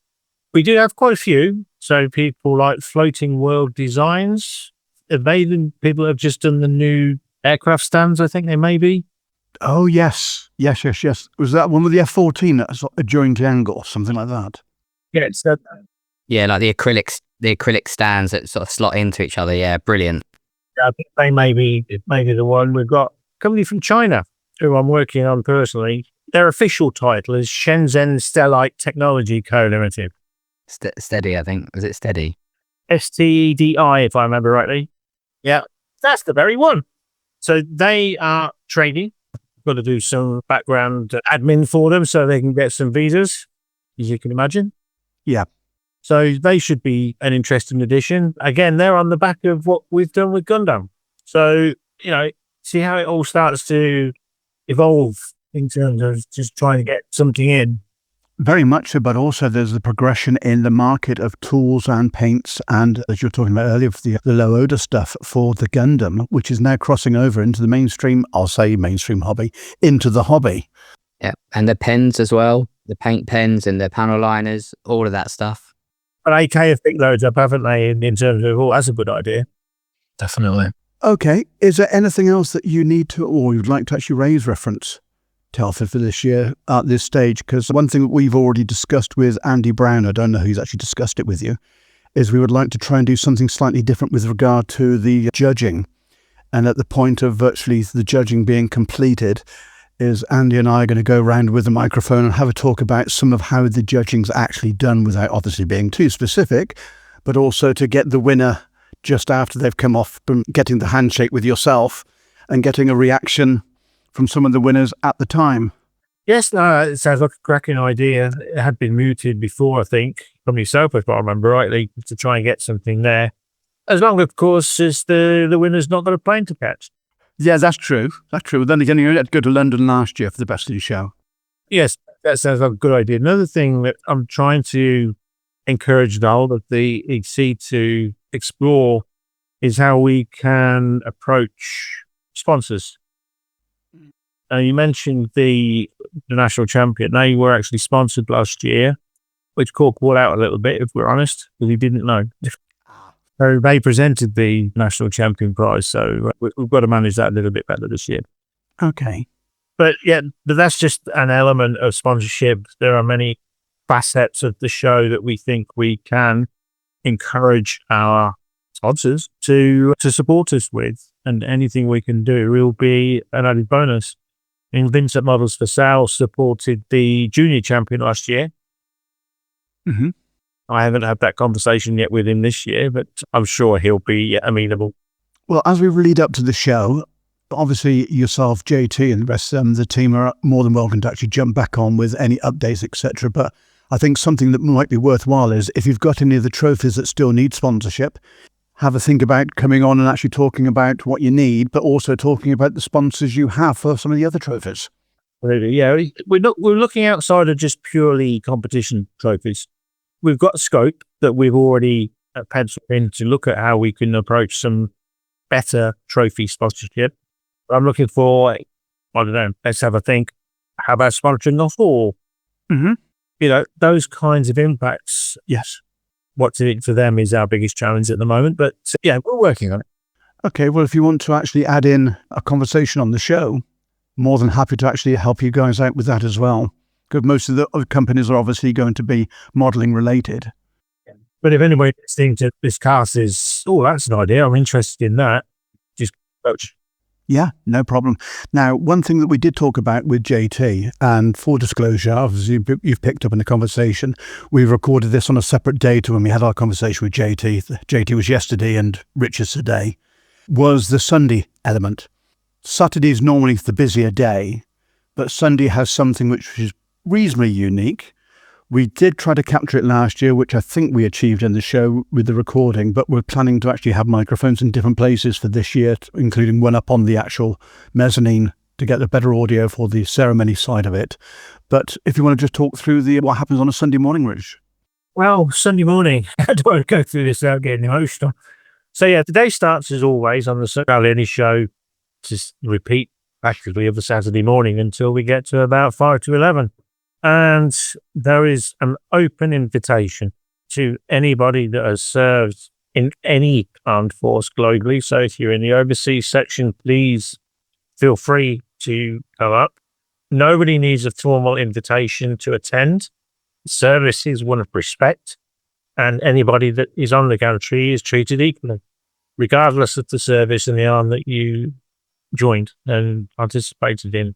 The format is pretty well established in that Andy Bryon is currently the officer in charge of the parade. My role, or will follow on from what Paul did previously, is very much in the side channels to basically look at the timings and things like that.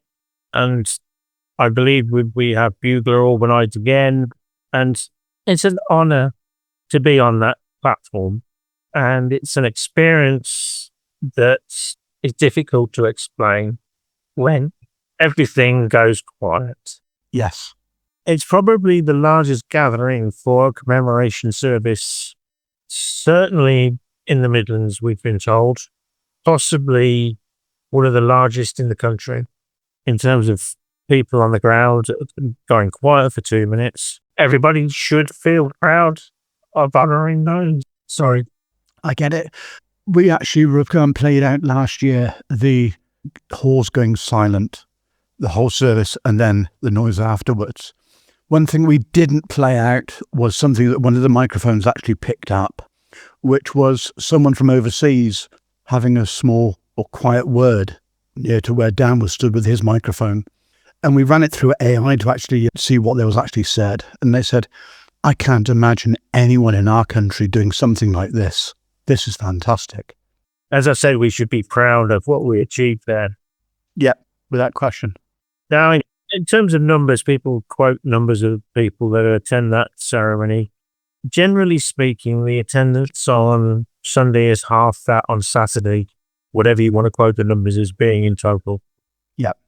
So that's generally speaking what the split is over the day. Obviously, not everybody's there at 11 o'clock. Some people need to attend other events before they come into the hall. So it's getting the balance right. Yeah.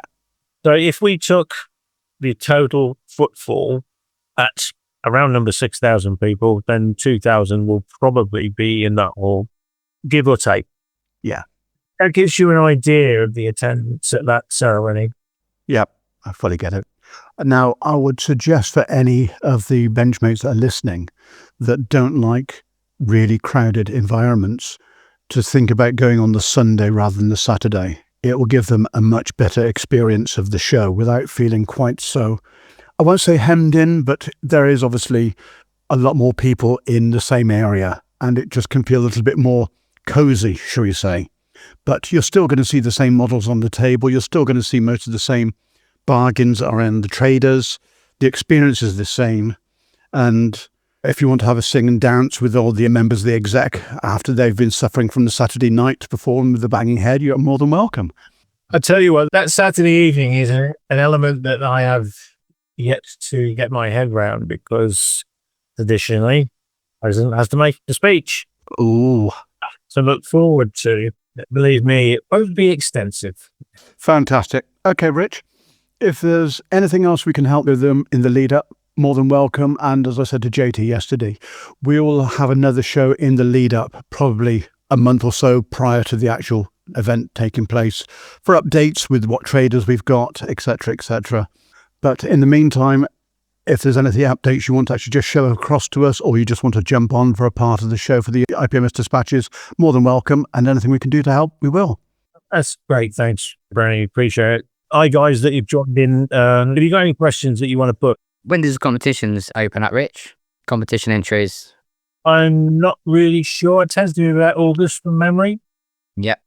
I think Andy's going to keep the same schedule on that. I don't think you're seeing radical changes to normal competition area. One thing I didn't mention is Agora are repeating a diorama competition results. Oh, that's good. So I've been involved in their process in terms of establishing entrants. Yeah. So I know they're going to be something special this year. So that could be something worth looking at. I think last year, I didn't actually get in the competition area last year, but I believe we're going to be looking at doing something similar and having some space in the competition area for the Agora competition. It's something they run for themselves. Yeah, that makes sense. Yeah. What's the deadline for people wanting to take part in the competition, Rich? I think it goes up to a day or two before the event. Yeah, that sounds good. I think it might be a week before. It just gives them the final chance to get the processing done. Yeah. This, as with everything else associated with Telford, it's a volunteer thing. And the system they've got in place now is very good, but very efficient. They just need to make sure they've got everything in place that they need to. So I think they allow the juniors probably to arrive on the morning of, simply for the fact that they're probably finishing off on Saturday morning. But yeah, and again, I think it's a little bit of leeway to accommodate late entries, but I don't think it's huge. And obviously, we've talking about how much quieter the Sunday can be. Is there any scope? Does the Sunday finish at 4 p.m. normally? Is there any scope to extend that to 6? Because people might think, okay, it's a shorter day, traders are going to be winding down. Might it encourage people to come down for the Sunday? The problem you've got is on the Friday everybody arrives.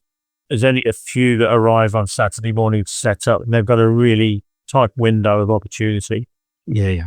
On the Sunday, it doesn't matter whether you're Telford branch or whether you're for sake of argument, Wonderland has got to get to Edinburgh. Everybody wants to get out.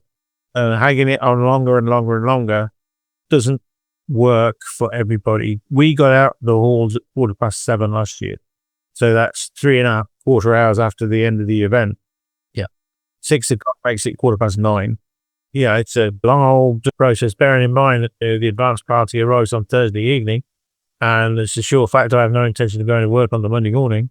It makes it a very long weekend. Yeah. As it about stretching the Sunday. I understand the reasoning, the question. Don't get me wrong. You may feel you're not getting the same value for money, perhaps.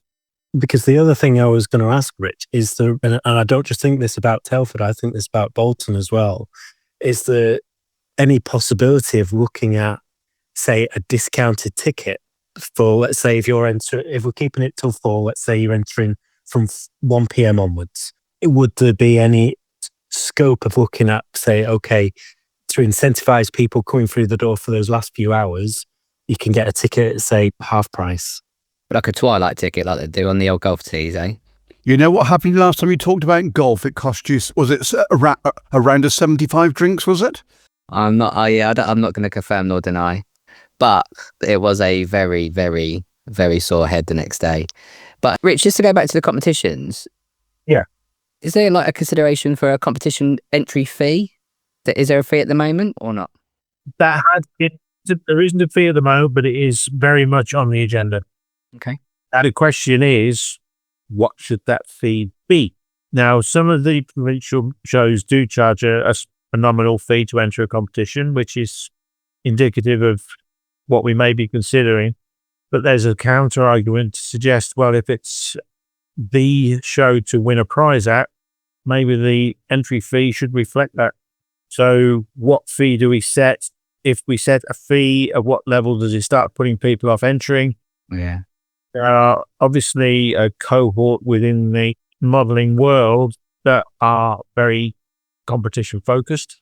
So they would probably not consider a fee obstructive, but the average modeler may do. So we've got to get that balance right. I don't want to undervalue and getting an entry into Telford's competition, but I don't want to overprice it either. So we've got to find the right level. Yeah. A lot of the conversation has been around so far is, okay, fine, but how much?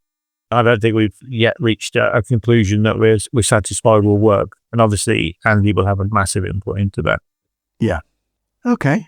Rich, thank you very much for your time. Oh, thank you for giving me the airtime. Not a problem in the slightest. And as a surprise to the two guys on the call, because they don't know this yet, but hopefully we'll be speaking to you again in a couple of weekends' time, where we'll be joined by the president of IPMS USA, president IPMS UK, and we're hoping we're going to have the president of IPMS Canada for a round table for the first time ever. That should be an interesting conversation, because that's a joint episode with the Scale Model podcast over in Canada. Okay. Because their show's been on a hiatus since the middle of last year because the host has had some issues with his better half, medical issues, quite serious ones. So he's obviously taken a back seat, given her the priority. So instead of their show dying, we've hosted a couple of shows, will have been a couple of shows by then on their behalf. So they join us, we put it out as a joint show, and it just keeps their audience entertained as well. Excellent.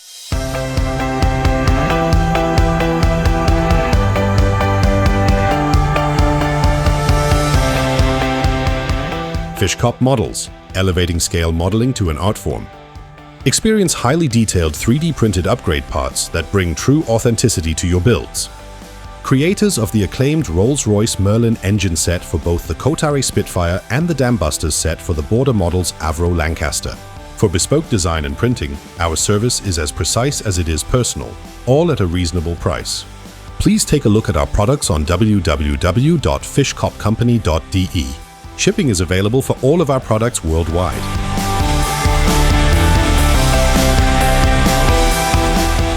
Beyond the Box Art is proudly supported by Ammo, by Mig Jimenez, the Scale Modelers Supply Guideline Publications, Phase Hanger Resin Accessories, and Fishkop Model Company.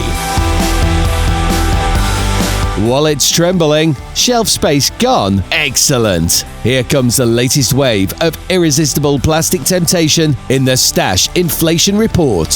Well, Benchmates, it's time once again just to see how much damage our wallets are about to take as we open the doors to another edition of the Beyond the Box Art Stash Inflation Report.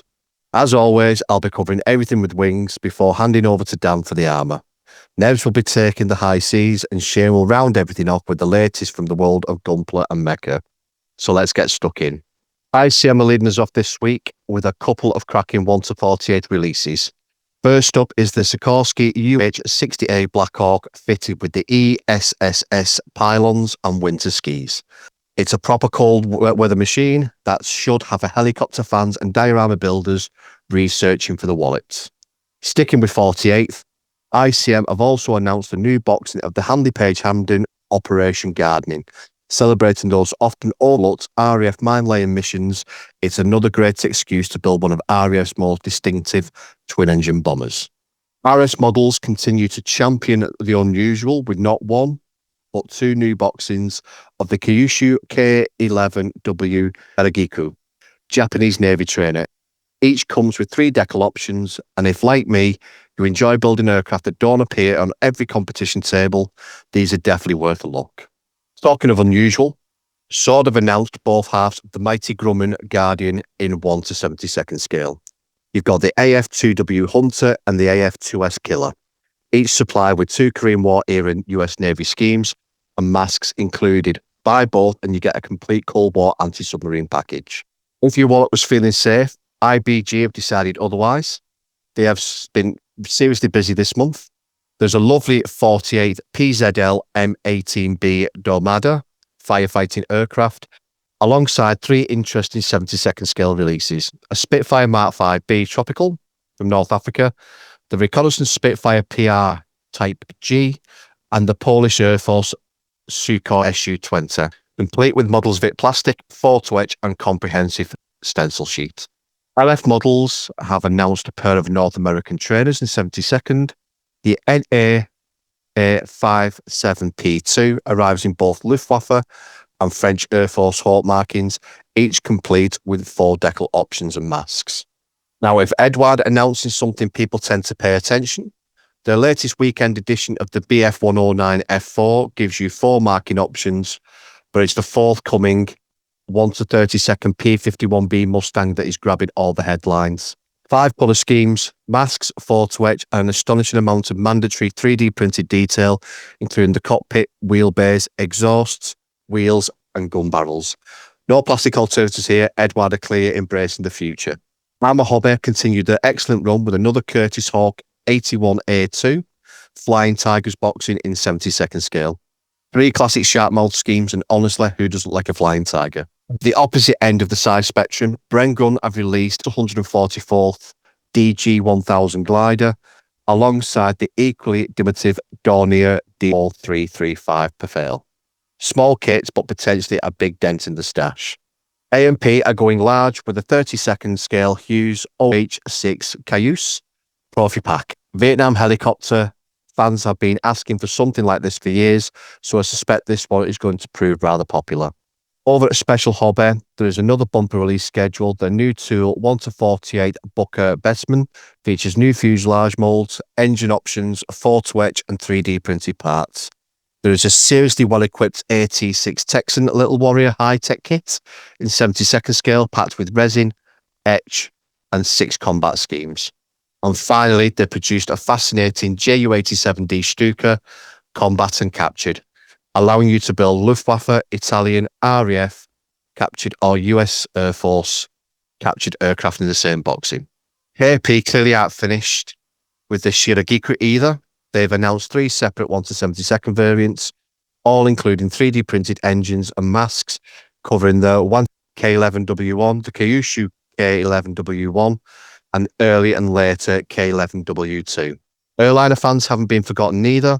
X-Scale are producing a 1-72nd HS121 Trident 1C, along with a 1-144 scale ATR 72-600 wings. Finally, for this month, something gloriously bizarre, Micromere are bringing out a 1 to 30-second DFW T28 flow. If you've never seen one before, imagine someone asked you what if we made a First World War aircraft, but just weird. Well, that's exactly what they did, and now you can build one. So plenty there to tempt aircraft builders at every persuasion, from wartime bombers and helicopters to trainers, airliners, and some wonderfully obscure subjects. But enough about the wings.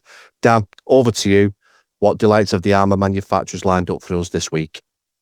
Now, while you've been spending everybody's pension funds on aircraft, I'm pleased to report that the armour world has been doing its very best to keep pace. First up this episode is a reference book recommendation. Panzer-X Publishing have announced Panzer-X number 28 British from authors Lee Archer and Dick Taylor, with colour profiles from Philippe Ronda. Now, if you've ever picked up a Panzer-X title before, you know these are not your typical military history books. The focus is very much on original wartime photographs, detailed research, and fascinating vehicle details that are absolute gold dust for modelers. This latest volume comes in a familiar landscape format, runs to 128 pages, and contains no fewer than 156 photographs alongside 6 colour artworks. As the title suggests, this volume focuses on British vehicles and subjects, making it a particularly useful addition for anyone with an interest in British armour, soft skins, and wartime weathering references. It's available now from the Panzer-X website with an introductory price of just £22.50, although that discount ends on the 30th of June. Moving on to plastic rather than paper, and Meng have announced a timely new release with their 1/35th scale Leopard 2A4 in Ukrainian service. Catalogue number TS-058. This release reflects one of the most significant armoured vehicle stories of recent years, with Leopard 2s now firmly established as part of Ukraine's battlefield inventory. The kit includes a dedicated Ukrainian marking option. Being a modern Meng armour kit, expectations are understandably high for detail, fit and overall quality. This one is currently expected in August 2026 and should prove popular with both modern armour builders and those wishing to depict contemporary conflict subjects. Next up, the team at Dynamo Models have officially launched a brand new dioramas range.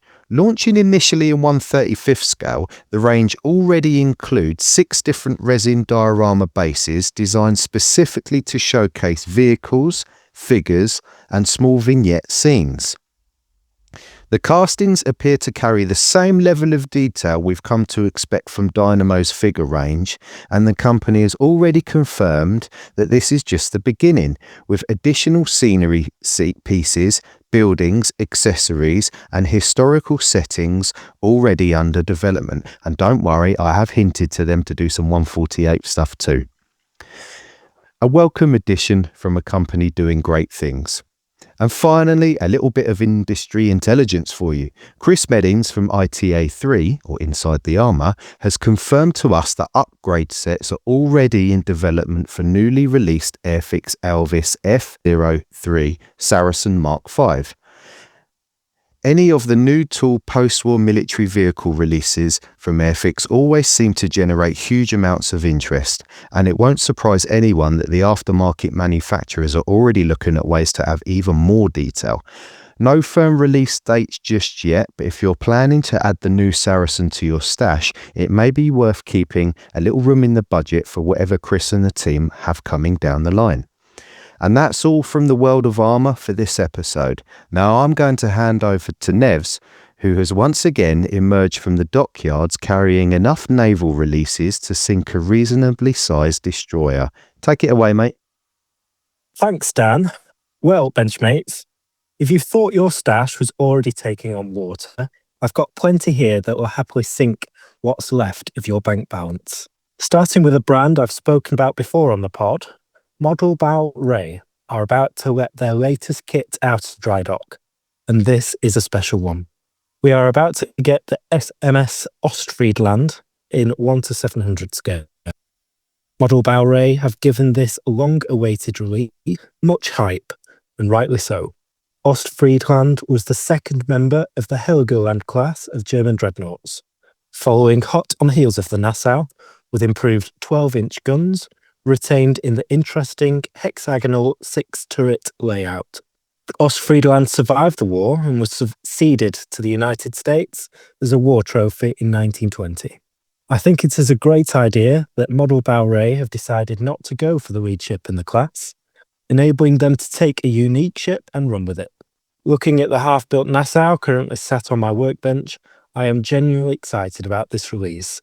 And while I might not have been quick to add a Helgoland to the stash, the Ostfriedland, with all its unique quirks and character, will surely find its way into my stash. Make sure to look out on modelbauray.com to purchase Ostfriedland from them direct and support this German manufacturer committed to providing high-quality kits for the naval modeller. We'll continue with our regular offenders over at Starling Models.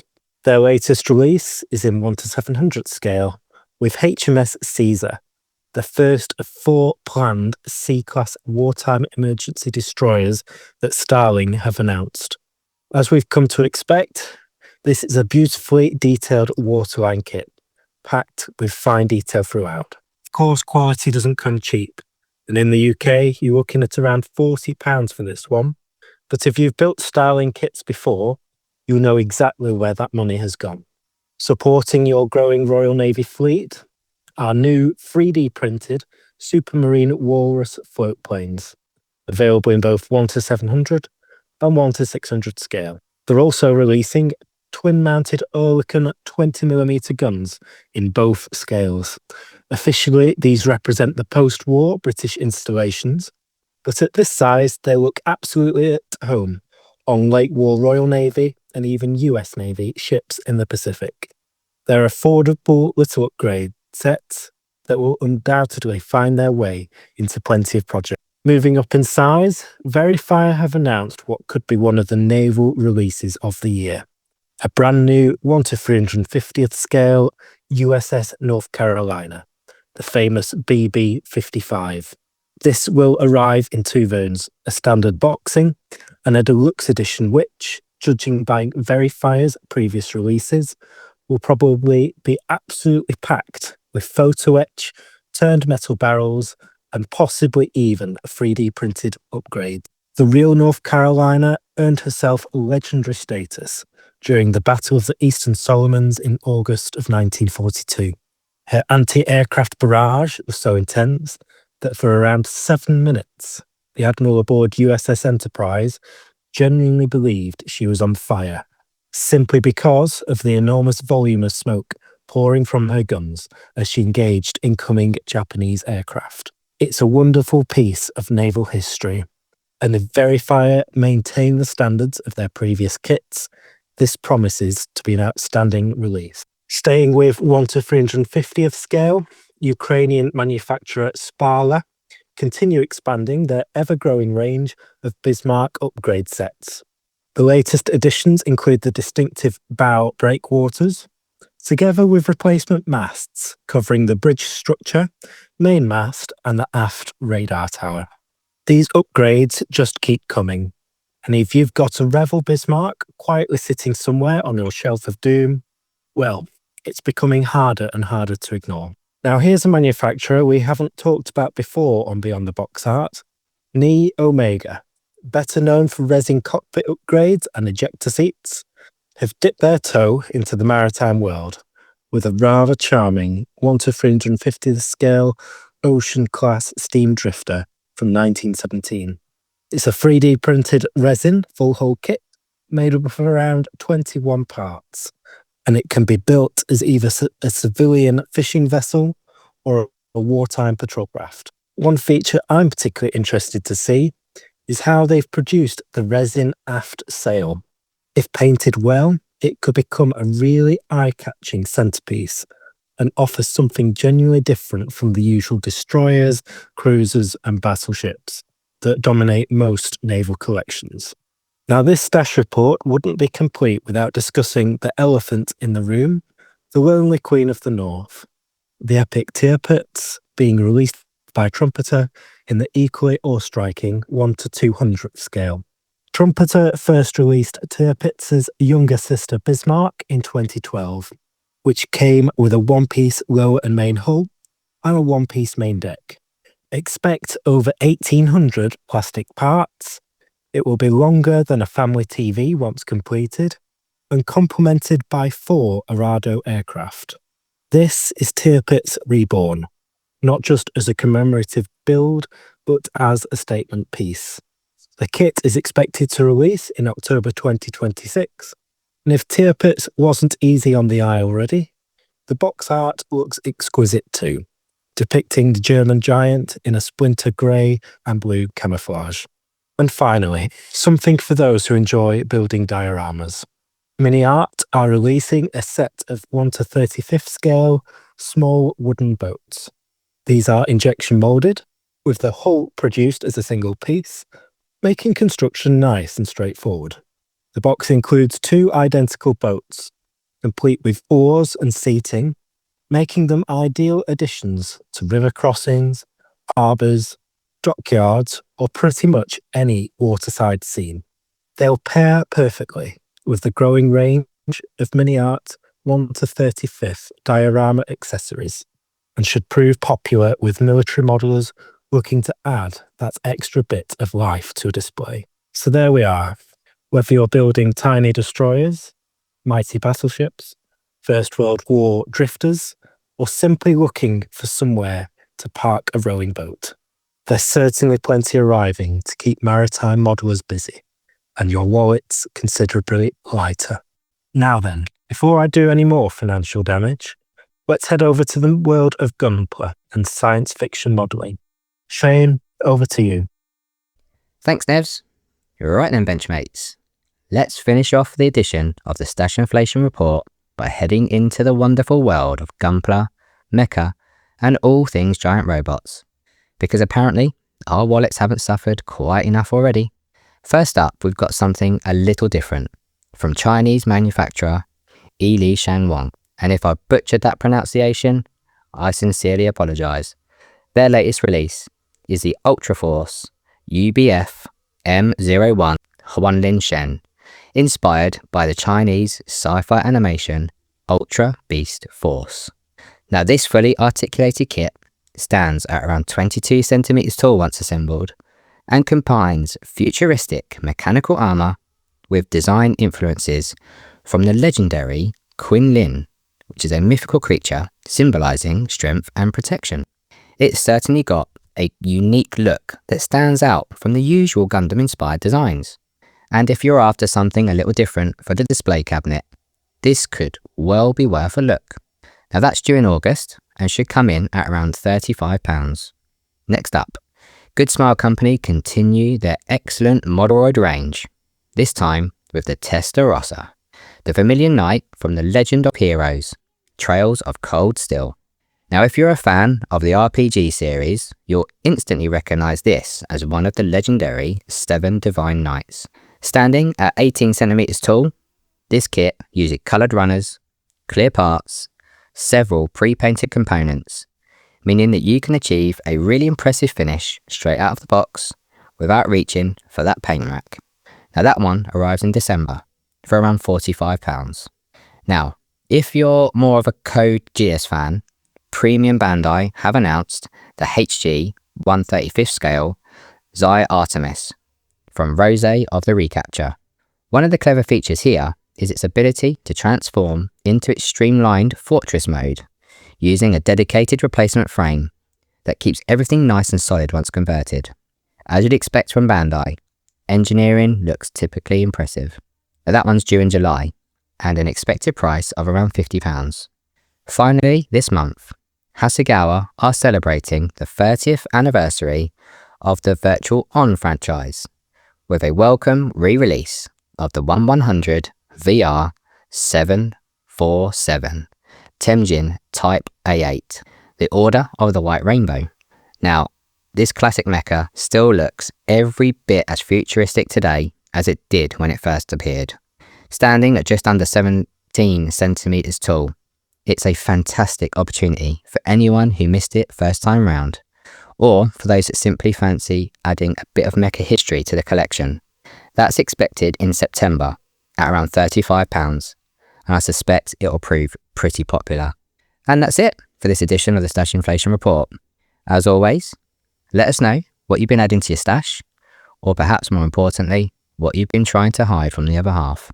We'll take a very short commercial break, and when we return, we'll sit down with John Bryon, a 148th post-war aircraft builder and magazine contributor. Don't go anywhere, Benchmates. We'll be right back.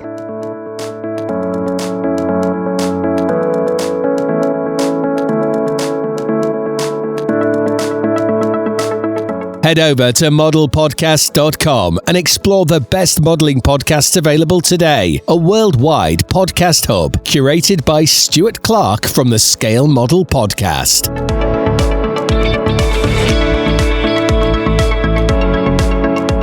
Joining us from near Kyiv in Ukraine, ResKit CEO Alexei Ukan shares the remarkable story behind one of modeling's most respected aftermarket companies during wartime.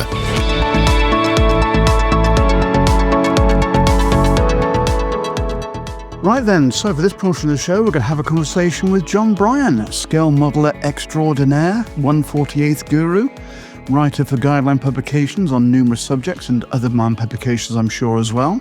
John, welcome back to the show. Thank you very much, but that was definitely over-flattering. Not at all, not at all. I reject most of that, yeah. So, John, in the latest episode of Scale Aircraft Modelling, you're working on a UH-1, which, absolute masochist, removing all the indented rivets and actually infilling with solder balls. What on earth is that about? Yeah, that's right. And sufficiently masochistic that I did it twice, because I did that originally on a UH-1H earlier this year, and I enjoyed that so much I thought I'd do it on a UH-1N. Why? Why? Because I think it looks better, and it's a challenge. And someone kind of dared me to do it. For those who can't quite visualize it, most helicopter kits these days, as many kits do, come with indented rivets, whereas unlike, say, jets, helicopters tend to need positive rivets, but most companies don't bother. So if you buy a trumpeter helicopter or an Airfix, it'll come with loads of recessed rivets, which is absolutely fine, and I've been building that way for a long time, and I probably will still build some like that. But there was a French modeler called Fanch Lubin who built a 1/35th scale H60 a few years ago. And I think he got the idea from the Far East, but I might be wrong on that. It might be his original idea. But I noticed that he got a load of 0.3 millimeter solder balls, I think they were. And he was basically going along each of those little indented holes and filling it with one of these solder balls. For people that don't know, you can buy them on eBay or Amazon or whatever. They come in little vials. It'll say you get 25,000 in a bottle, and it look like a tiny quantity, but they're tiny balls of solder. And so when you obviously put them in the hole, you end up with a dome over the top, which looks like, well, it's supposed to look like a positive rivet. And I thought that looked absolutely mad, and anyone who did that would be insane, which is always a reason when I see it to do it, because I think if someone else is going to be that mad about making models, then I want to be that mad about it too. So I thought I'd probably end up doing it at some point in the future.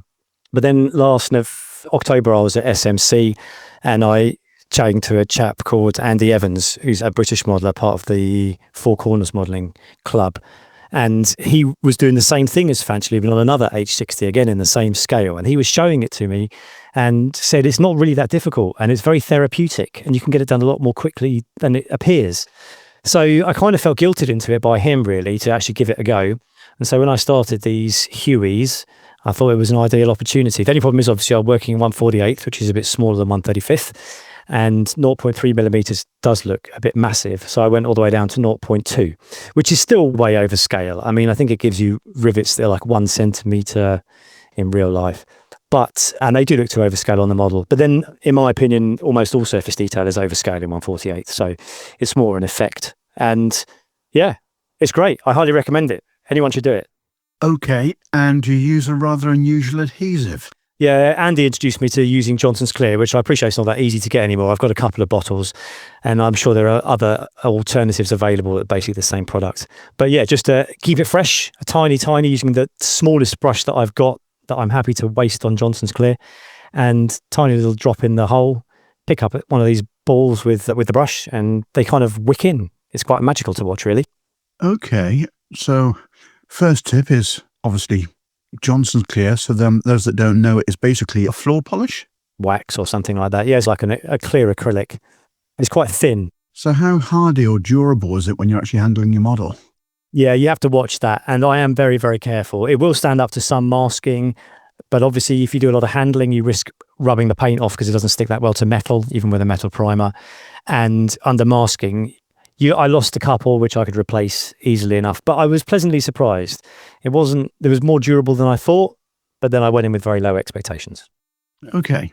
Now, obviously we've jumped forward a little bit with that article, but I think it might be worthwhile actually going through your modelling past and where you actually started and your transitioning through the hobby, because it's not exactly a normal route, as players say.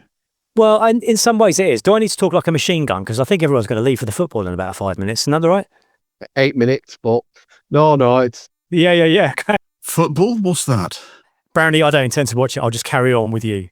Fair enough. Everyone else can go. That's fine. I release you all. That's right. Yeah. I started modelling, well, I think I was about 5-6 years old. My mum bought me a Spitfire from a jumble sale, if you remember jumble sales. Came home with it. My dad, he passed away 10 years ago, but he was just extraordinary with his mechanical ability with his hands. He could build anything, make anything, do anything. And so he kind of dabbled in modelling too. And I remember getting this kit and just daubing Humbrol, Dry, Dark Earth all over it. But I was hooked from that moment on, and I have never, ever stopped. So yeah, 48 now. Been at it for quite a long time. When I was 16 in 1994, which is quite a scary thing to say. So I was explaining to my daughter, sorry for the aside, I was listening to the car radio, and When the Streets Have No Name by U2 came on the radio. That song came out in 1987, if I'm not mistaken, which is nearly 40 years ago. And I said to her, I was 9 years old when that came out. And the gap between that song and now is the same as the gap between then and like 1947 or 1948. It's just, sorry if that bores you all, but this kind of thing blows my mind as to how far away that You're right in what you're saying. the 1990s is quite a long time ago. We are John, we're the same. I know you're not a football fan, but we are the same distance now from when all the Three Lions song first came out and Euro 96 than they were to 1966. Yeah, I know, it's mad, isn't it? Let you do these calculations. Anyway, 1994, I started, for some reason, I'd been building bits of everything, aircraft, tanks, the odd ship, figures and whatnot. I started to focus more on aircraft, particularly 172nd US Navy aircraft in the early 90s. Hasegawa really caught my attention. And they were easily available in Guildford and Woking, where I lived, and there were loads of model shops there. And just a complete step up in terms of what I was used to from Airfix, to them, those kits which we were talking about earlier in the break and whatnot. And then Airfix in 1994 came out with the first Buccaneer, the 148th Buccaneer, which was a horrific kit. And Jonathan Mock did an article in Scale Models International, which I used to get at the time, on how to build it and how to make it better.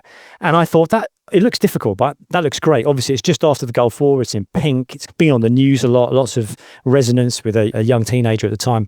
So I bought it and built it. And for some reason at that time, since then, I have just stuck with 148th and done absolutely nothing else at all. They've all been post-war military aircraft. Everything's been 1946 onwards. And I've not duplicated anything by type designation. So we were joking earlier about me building a Jaguar GR1. And I've already done a 1A and I'll never build them again. So that's the philosophy of this collection, which I've been amassing over the last 30 years. A lot of them have gone in the bin, but they all exist online in photographs now. And I think I stand at 180 completed. Fair play. And all of those 148th? All 148th, all post-war, no duplicates. And so you're building, the scale is your age? The scale is my age. Yeah, it is this year. That's right.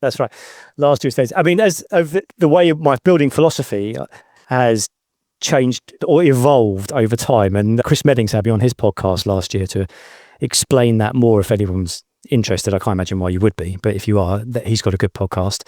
And the model philosopher. And so the last 10 years I've kind of had other rules that I've added in. So no ordnance, closed canopies, wings always unfolded. I like to look at the lines of the aircraft, this kind of thing, keep it simple. I used to think that made them quicker to build, but that is actually a complete lie. Closed canopies are a nightmare. Yes. Especially if they've not been designed to be closed, which manufacturers generally do. Even so, even on a Tamiya F4 Phantom, which I think is probably the best kit I've ever had the pleasure to build, I still filled the seam lines and rescribed them on the canopy. So, talking about the Jaguar issue and the scale, is there a 1/48th vac form canopy available for it? Oh, I don't know. I seem to remember, because that would actually give your scale issue of thickness.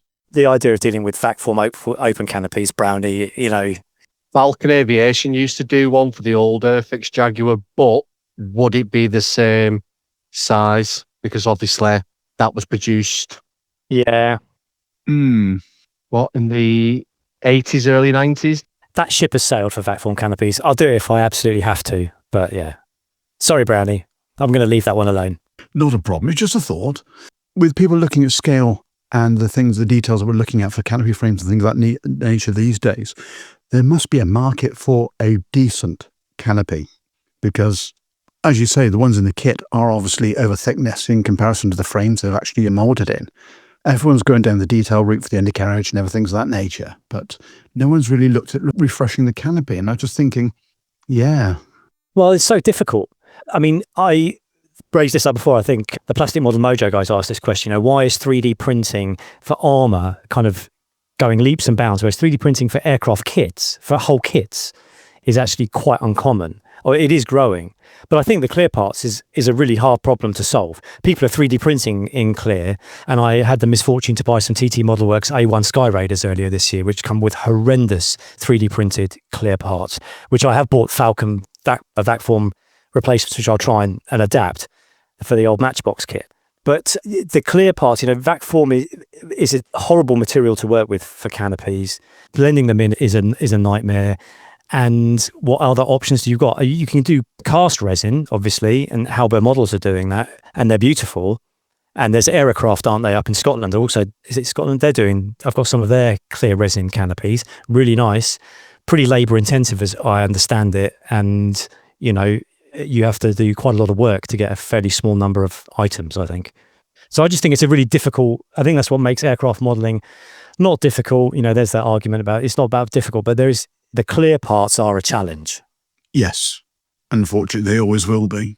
I think Fisher Models was one of the first ones to actually do cast resin canopies. It's like for the T7, T8 Hunter and the Sea Fury, they actually did it.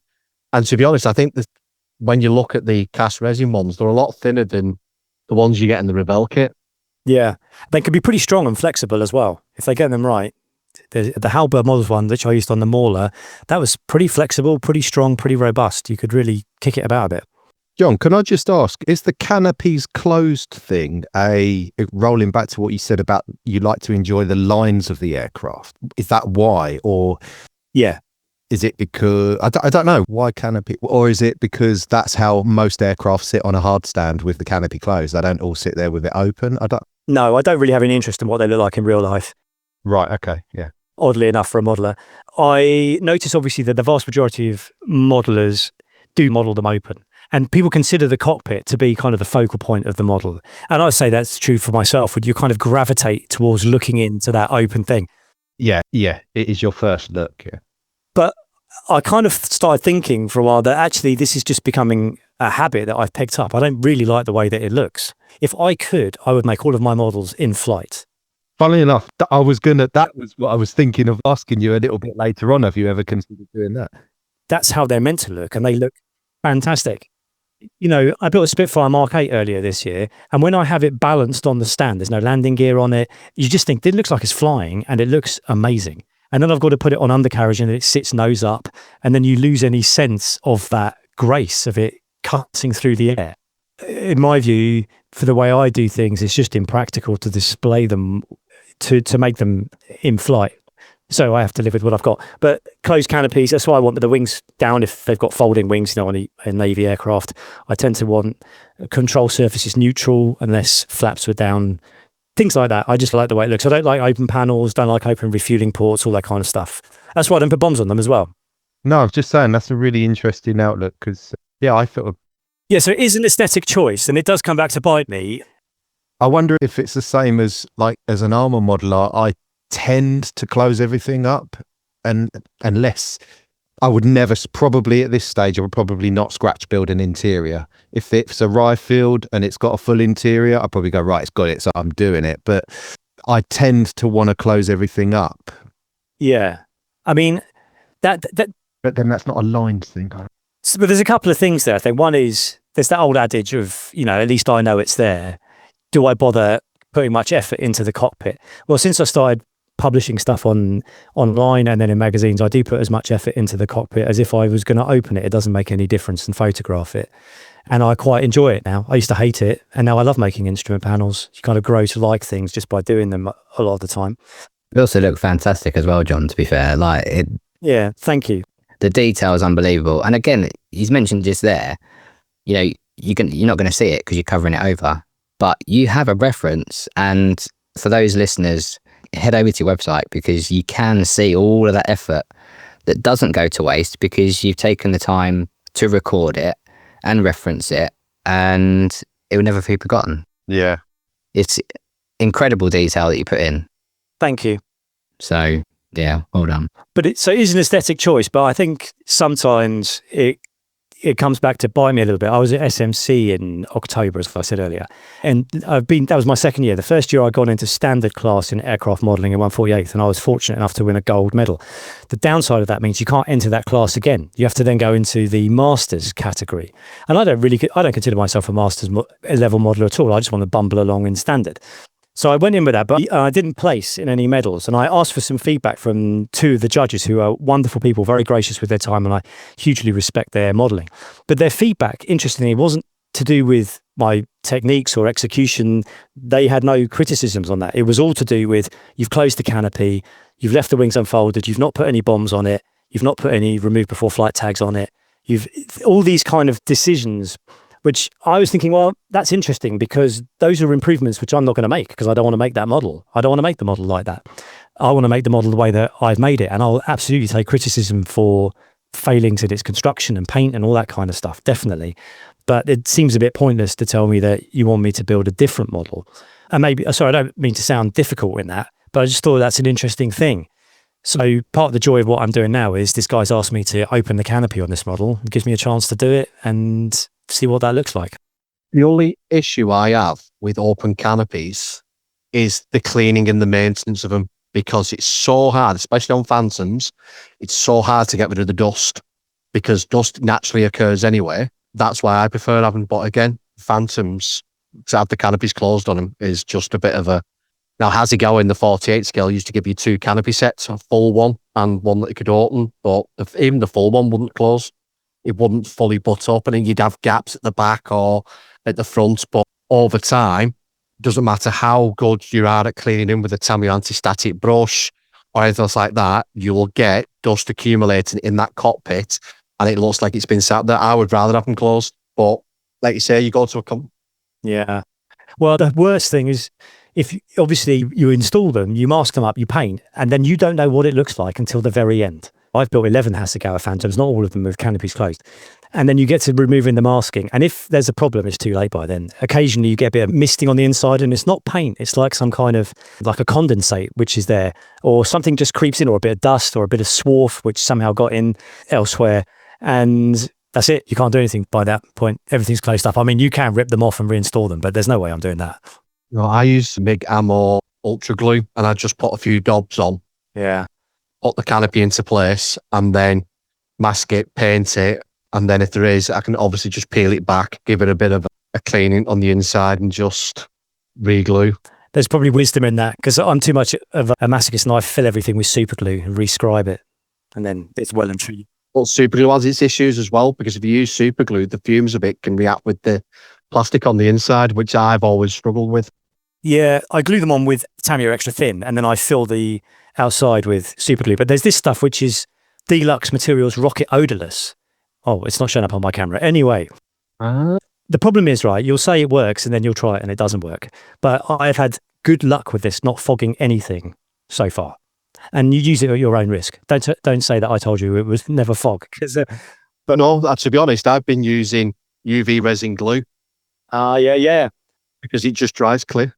I think that's the way forward for a lot of things. Yeah, I think I use super glue mixed with VMS filler powder as my filler, and I use super glue for nearly all construction as well. But I think I need to get into not just the clear, but like 3D printer resin as a filler. That's an interesting one I hadn't thought of before.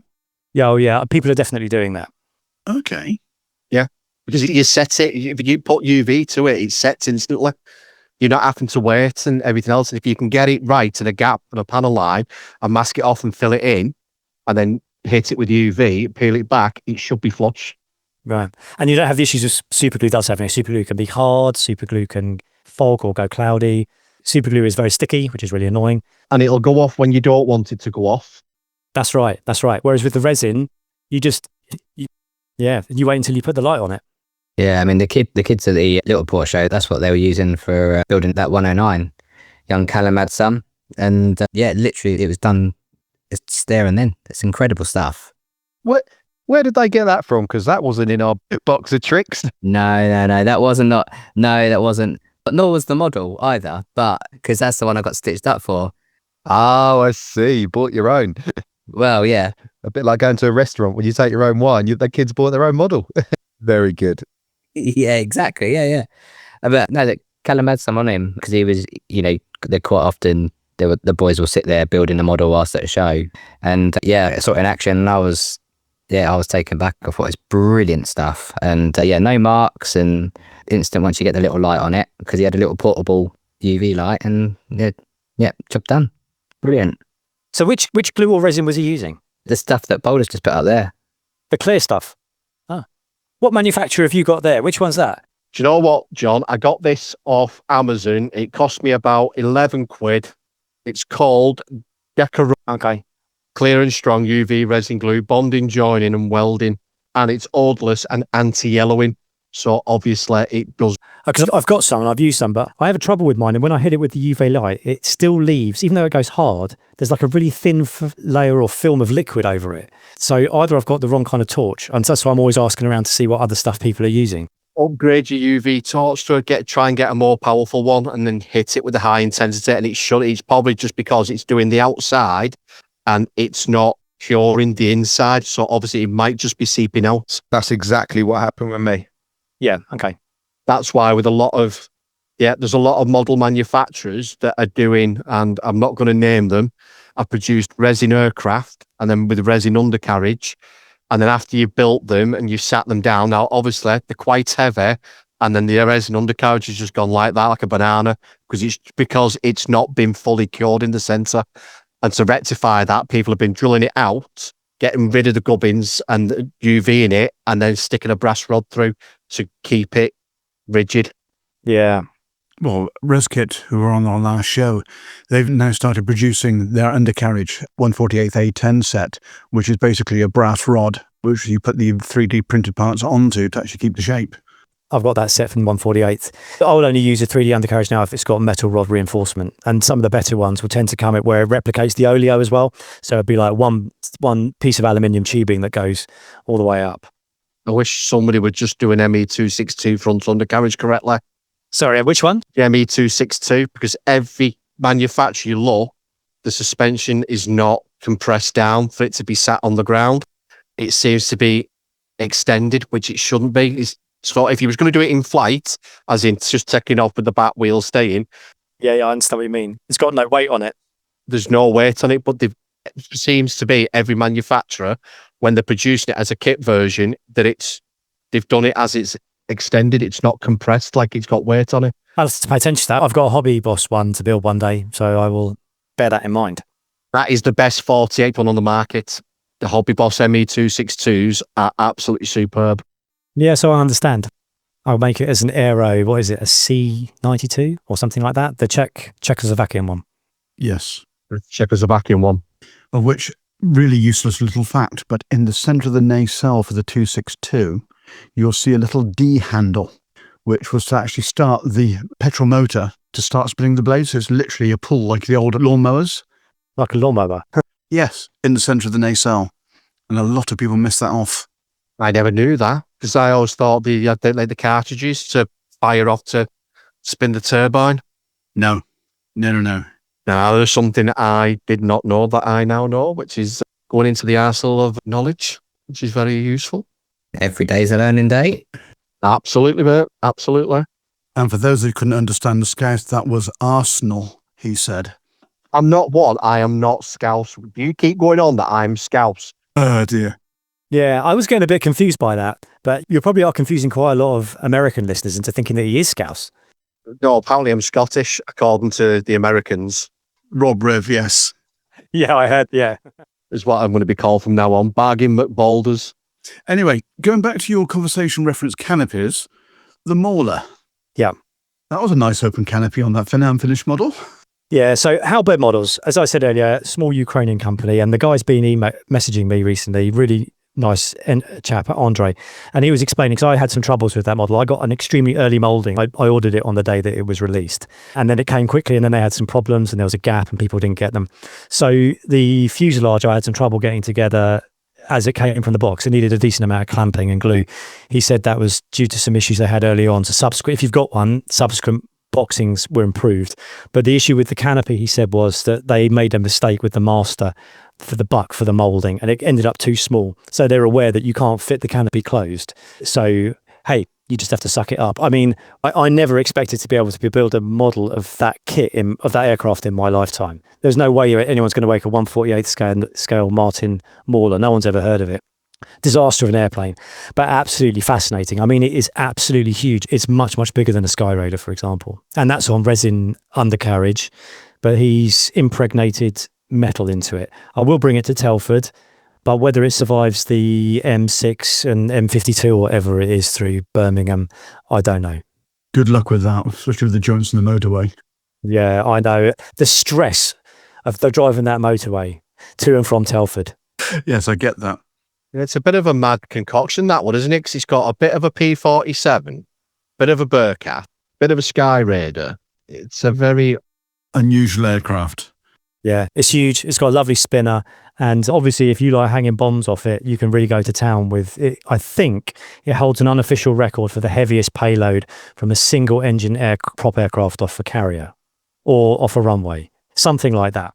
Must have some horsepower then. Yeah. There's some promotional shots of it loaded up with torpedoes. I can't remember. I think it carry 5, maybe something like that. They look quite impressive. And the kit itself is, to say it's mixed media, is unusual. The best cast resin I have ever seen, except on a par with hypersonic models. I don't know if people are familiar with hypersonic. Jeffrey, he used to be at Telford in person when he lived in Germany, and now he's out of Japan. I had a stand there. But for example, his 3 engines for the A3 Sky Warrior are absolutely incredible. But again, Halberd, just unbelievable quality to the surface detail. But also they've included 3D printed for the wheelbase. Yeah, which are a bit of a pain. They do fit well, but they fit like 97% well, which is really good. But it's just that 3% takes some work. But again, for a kit that size, the big advantage you've got over the cast resin is no layer lines anywhere. I mean, surface smoothness is unbelievable. Wow. Whereas I say layer lines are a recurrent problem with all manufacturers. And I think manufacturers have a problem. I mean, some are better than others. I think Hypersonic, again, is probably leading the charge on that, and other people like Anish. But if you're a big manufacturer, I think you do have a trade-off to make between how much product you make and the quality of the product. Obviously, if you're a big manufacturer, you need to make a lot of products. And so you can't afford to have your printer printing them really, really slowly at a really, really high resolution. And some companies, which I won't name on the podcast, I think are taking shortcuts on there. And when their products come out, they are more layered than they should be. But maybe that's what they've got to do to make it economically viable. Oh, Alexei was saying on the last one from ResKit that they've got 200 printers. Yeah. And they're actually bringing out 500 plates of product a day, which, as obviously most people are aware, if you didn't hear the episode, please go back and listen to it, because it was absolutely fascinating to hear a company that's literally operating underneath flying missiles and bombs and drones, etc. Yeah, and they're not a company which I was going to name. I don't, but I'll give them some more airtime, because in that interview which you had with them, they mentioned that they once made a product which was so difficult that on the back, the reverse side of some of the components, they wished the modeler good luck and said, good luck with this. And that was for the UH-1D/H Huey. So I had that and I installed it, and you do need a lot of luck. But fortunately, there's a Hammerhead Models, there's a YouTube channel, installed one a while ago and showed how difficult it was. So forearmed with that information, I went into it, and it's a very difficult item to install. If you want to see what it looks like, it's actually appeared in the last issue of Air Modeler, which is in there. But fantastic quality product. What was really great there was I lost one of a very small item, a seat part, and I couldn't find it anywhere. So I messaged them saying, you don't happen to have any lying around, do you? You could just send me a spare, I'll pay, and all that kind of stuff. And they said, no, we haven't. But what we have got is we've got the CAD. And so what we'll do is we'll 3D print that part for you and we'll send you that for free. And they did. And that was amazing. I thought that was fantastic customer service. So I want to really give them props for that. I hope that they will release that as a 3D printed item in future because it will be an awful lot easier. And I'll happily build it again. Need a UH-1D. How many helicopters have you got still left in the stash or the list you're going to go for? Because you seem to be going down a helicopter route at the moment, with the exception of the Jag. I have a stash of 240. I think I've got 50 helicopters. Okay. Well, at least the Airfix Seeker will keep you busy with the rivets. Yeah, well. Brownie, how much resin did Bez Kit go through a month? Was it 1 ton? Was it 1 ton a month? Yes, they've got 6 tons in store. It's mind-boggling, isn't it? Yeah, great customer service. And as they said, they get 20 issues a month or requests for assistance. Yeah. So it just shows you the quality of the work. If they're getting 20 out of that lot, they're doing something right. But going back and turn the clock back to China. Oh, wasn't expecting you to say that. Well, we might as well go in a completely different direction than that. You went to China for a while. Yeah. And you started off, if my memory serves me right, not actually taking any modelling kit out there. Yeah, so 2006. Do you want me to just go through that briefly? Yeah. Yeah, please. 2006, my wife and I moved to China. We just got married a year before. And we went to be missionaries, actually. And we went for 2 years originally, and then came back to have our first child for a year, and then went back again for another few years after that. So after that first time, I didn't think I was going to be able to do any modelling over there. I couldn't see that was happening. We're going to a big city, but it's right in the middle of China, which is why I find the weather now not hot. 30 degrees is, I might put a jumper on. So the weather here has been brilliant. And I also learned how to model in very high temperatures as well, without aircon or a fan. But that, which kind of prejudges what I was talking about, because I arrived with nothing, but then very quickly discovered I didn't have very much to do in the evenings. And so I thought I really need to start modelling again. So I asked my brother and sister back in the UK to send me a load of stuff. They sent Johnson's Clear through the post, an airbrush and bits and pieces. I sourced loads of paint from Japan, which is where I got into lacquers for the first time. And the big thing I didn't have was a compressor. And I needed a compressor, obviously, to power the airbrush. And we're in a city, it's a big city, like 7 or 8 million people, but almost no foreigners at all. Like maybe at that time, 1,000 non-Chinese, and most of them would have been from Japan and Korea or whatnot. Didn't speak any Chinese, but rapidly learning and trying to find someone who knew what a compressor was that I was talking about wasn't that easy. So one day I said to my wife, there must be somewhere in the city that sells compressors. So we got on our bikes, very hot day, very, very humid, extremely humid, and cycling around. Eventually, well, the way things work in places like that, I don't know what it's like now, but you would find a whole street that sold one thing and it wouldn't be available anywhere else in the city. So eventually we found the street that sold compressors. And this is a big industrial thing, a massive, 15-litre tank or something like that, wheels on the back, a carry handles to hitch it up on the front. So I thought, okay, we can't carry this back on our bikes. We'll leave our bikes here, jump on a bus, take it back on a bus, and we'll come back on our bikes later on. It's probably 5 or 6 miles from where we were living. So we jumped on this bus. These are proper agricultural buses with only a few seats, real swinging around the corners, having to hang on. And at the back with this compressor. And obviously it went around the corner at one point and the compressor fell over and landed on my wife's toe, big toe. And yeah, she nearly passed out with the pain. So fortunately, that wasn't too far from our destination, got off. We lived on the 6th floor at that time with no lift. So I was going to have to carry this compressor up those stairs as well. But obviously my main concern was the fact that she was on the verge of fainting from feeling the pain. Needed something cold to put on it. So I ran into a little shop there everywhere, like a mini mart. They sell milk in bags there because milk's not very common. So get a bag of milk, put it on there. She recovered, eventually got the compressor up all of those flights of stairs, installed it. And I had a compressor at the end of the day, but it did cost her toenail. So she sacrificed for my modelling hobby, and for that I am eternally grateful. And how long does she actually remind you about it for afterwards? Oh, no, she's not like that. And the toenail did grow back eventually.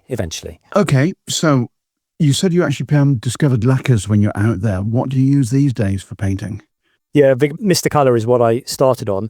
Eventually, I found a model shop in the city, Zhengzhou, where we were living. Again, that was a weird story. I found a magazine in a magazine stand. The magazine stand's over a Chinese magazine called Moshi, which means Model World. And what they were doing, it turned out, was they were taking articles from British modelling magazines and then translating them into Chinese and just reproducing them. And I knew this because I was getting modelling magazines sent. My parents kindly sent them to us every month. And I eventually remember emailing Gary Hatcher, who was at SAMI at the time, saying, are you aware that they're just taking your articles, translating them, and then just completely reproducing them on better quality paper? But no, I wasn't aware of that at all. But one of these magazines in the back had a list, if you like, a classifieds directory. Obviously, this is for all of China. Said, there's a model shop in this city where I am living. Didn't, again, really speak or read Chinese. So I thought, I'll take this magazine, jump into a taxi, point to it and say, I want to go here. So I did that. He drove quite a long way, 4, 5, 6 miles, something like that. And eventually it became clear he didn't know where he was going.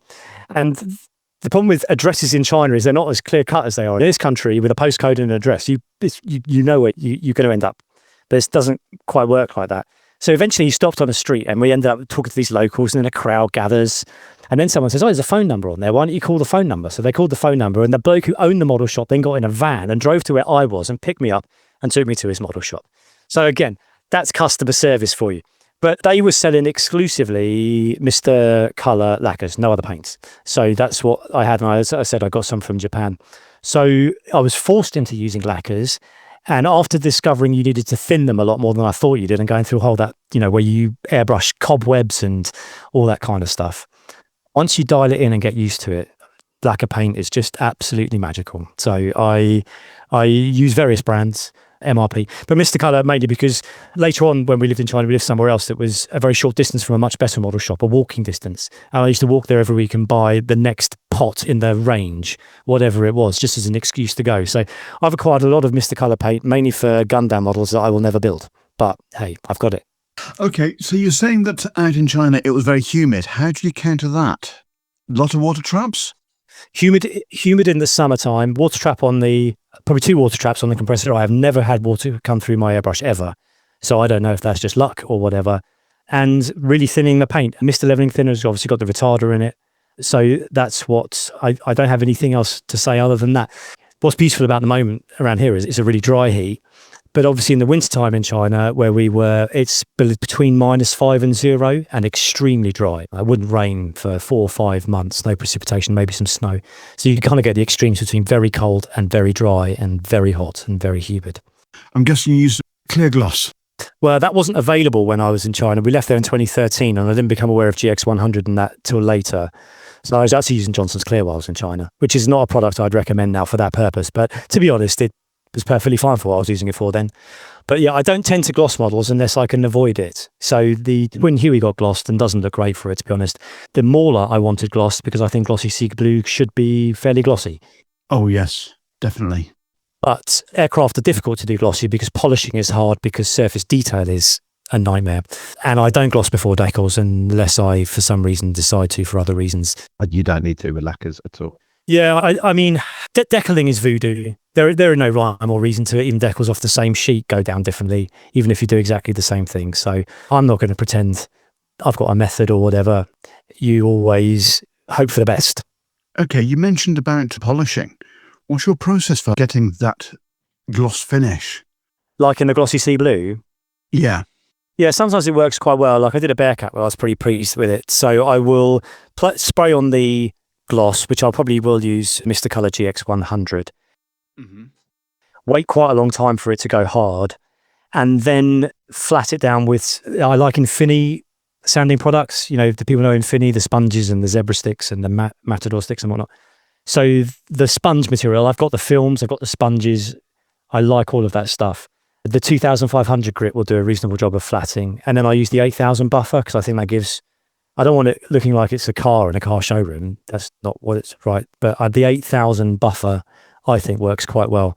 But it's always a nightmare around raised surface detail and stuff like that. Okay, so do you actually use it dry or do you use it wet when you're actually flattening it down? I should use it wet, but I'm lazy and I use it dry most of the time. Well, if you get a result like that on the Mauler with actually doing it dry, yeah, I'm definitely going to change my brum technique. The big problem with all of that is the clear will obviously give a sanding residue, which then collects in recessed panel lines. Yeah. And you can spray it out, wash it out, rub it, scrub it out. But I always find there's some that just won't go. And then I end up using a bit of oil paint wash or something like that. But that's my main issue with polishing, is the residue gets stuck where I don't want it. Okay, so sticking with the Mauler, because it was an exceptional build. And again, It was on the front of Scale Aircraft Modelling recently, and the detail, the article inside is a fantastic read. How did you actually get the exhaust stains? What process do you use for those? Did I do exhaust stains? No, sorry, I built that several models ago. I'm struggling to remember what I did with it. I think my process for exhaust staining is highly thin paint and spraying it through a Duarte Custom Micron. I am not very good at exhaust stains, and it's something I really want to improve at. So I haven't settled on a process yet. But at the moment, I'm generally airbrushing stuff. I'm not using pastels or oils or anything like that. I mean, the Mauler, thank you for saying it looks good, Brownie, but it was done in about 3.5 weeks, and you can hide quite a lot of stuff in a very dark blue finish. So, If they're saying that's not perfect, then it's definitely not perfect. So Dan, you do your own weathering techniques with oils Yet. compared to using an airbrush. How would you get a simulator and an exhaust in comparison to what John was just saying? I think I would probably use the airbrush to do the base of it, and then maybe go in with some oils. And I use a filbert brush for blending. It's incredibly soft. It's almost like makeup brush sort of fineness and how silky it is. And it's beautiful for blending oils. And soot stains and stuff like that, the Magic Tamiya weathering sets, the little makeup ones, they are. I refuse to use them. I just refuse to use pigments because I'm scared of them. I don't know what's happened to mine, but it's gone really, really hard. The actual texture inside, it's almost dried out. And I think it's better now than it was when you first get them. They're almost too soft. Right. The little pigment powder or Bit less oily now you've got it. Yeah, a lot less oily. It's almost like the oil has dried out. But with my oils, I always leach out the linseed oil anyway out of them. Although I was saying that the Abteilung oils, I'm not sure if they've been discontinued now or what's happening with those. They seem to have a lot lower linseed oil content from the start. It depends on the colour. Anyway, yeah. Because I've got a lot of them, and some of them is like it's only linseed oil pouring out of the opening, and others are extremely dry, and you have to press really hard just to get the paint out of the tube. So I think very dry. Yeah. Do you know if they have been discontinued, John, or not? No idea. I expect mine to last a really long time. I do use oils quite a lot, and what I would really like is if maybe on the Benchmates page, or you can send me a photograph of the brush that you're using, because I've got loads of brushes, and finding one which is of the right softness is actually really difficult. You don't want it too scratchy, and you don't want it too soft that it does nothing. You've got to find it the right balance. So I'd really love to know what you're using. I will do. I'm sure it's called a filbert. They're not discontinued, Dan. They're still going. Yeah, but the branding would be really useful to know which company it is. Okay. Right, I'll check. AK's took them over. They taken over Abteilung. Yeah, I know it's an AK product. It's been like that for a while. But actually, just go back to exhaust stains. Well, actually, I now remembered one of the things I have been doing more recently. I did this on a Edward Spitfire Mark 8, which hasn't been published in a magazine, but has been part of the Asian Air Arms SIG that I belong to on their newsletter. And for that, I used Liquitex inks, which I thinned down with Tamiya X20A. And that gives you loads of transparency, so you don't worry about going too dark too soon.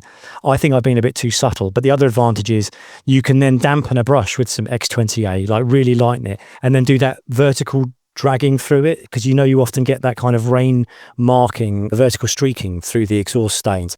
And that's... Yeah. Just agitates it, doesn't it? Agitates it enough just to try to drag it out. Yeah, that's right. So that's a technique which I am wanting to develop more. I know other people are much better at it than I am, but yeah, something to definitely explore more. Just thinking about the pastels and the aversion to actually using them, do you have a mule that you use for testing? No, don't believe in testing. Right on. Well, there's the gauntlet thrown down then. Life's too short for testing. So the pastels are because I find they can get out of control. I did use them many years ago, and you can end up with fingerprints. You end up on your fingers. You end up where you don't want them. And then there's fixing them. And I know compared to the 1990s, there are a lot more materials now for fixing pigments than there were back then. But still, there's just part of me which it just doesn't form part of my workflow. I do use oils quite a lot. I started experimenting with markers. Maybe Shane knows more about this. They're Gundam markers. They're kind of a weathering marker. They come with like a blending pen as well. They're not acrylic paint. I think they're an enamel-based product.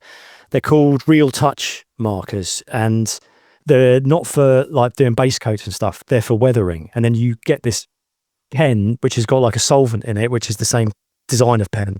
Yeah, I've got some here in my little bag. Should dig some out. Yeah.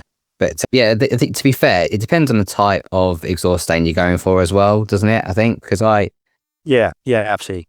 I quite like using the Tamiya like weathering kits, but sometimes you actually can't just beat a bit of pastel scraped off in a little bit of washing up liquid, and away you go.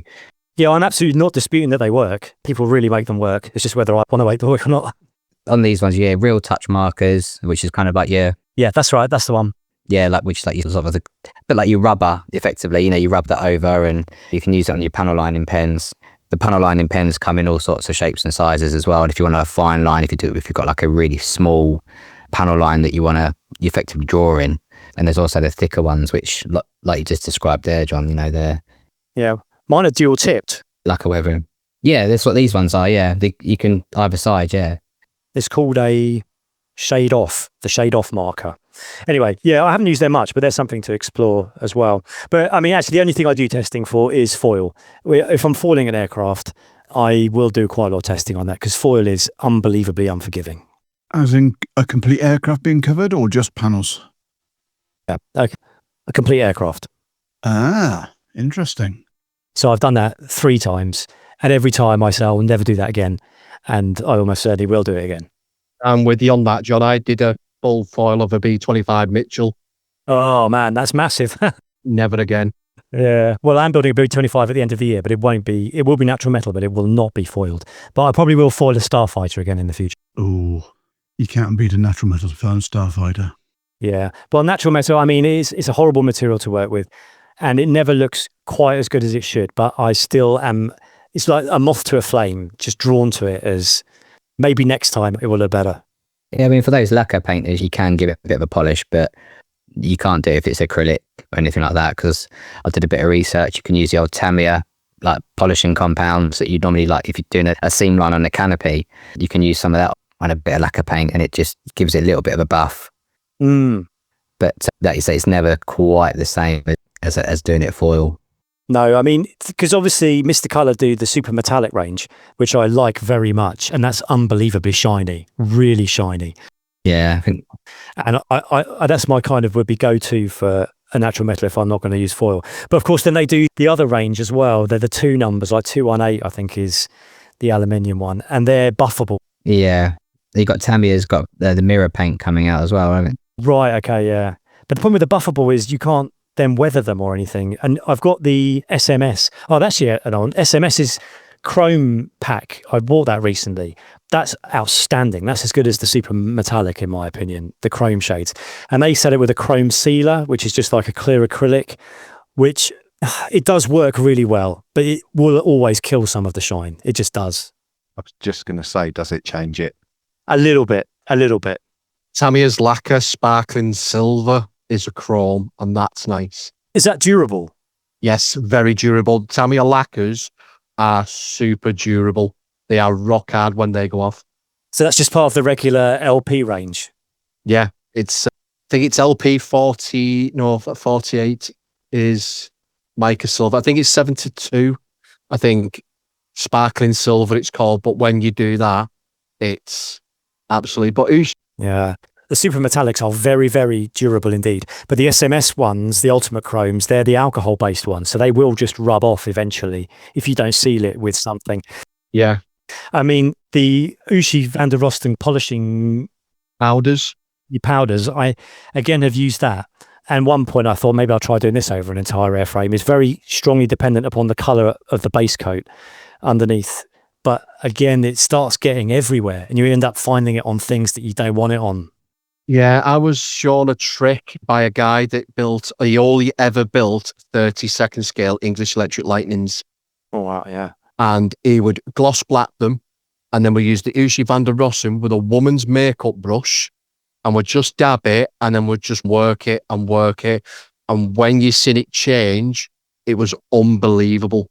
Absolutely unbelievable. Does it go sufficiently light, or is it quite a dark colour? Or did you manage to get it to go quite a bright, like an aluminium? It went like a super polished aluminium. Well, right, okay, yeah, well, yeah, natural metal finishes. Hey, don't we love them? I hate them. Mustang with the bare metal finish just kills my mojo. I was selling these a few episodes back. I can do a Mustang because it just kills my mojo. Yeah, I heard. I do listen to all of them. I heard.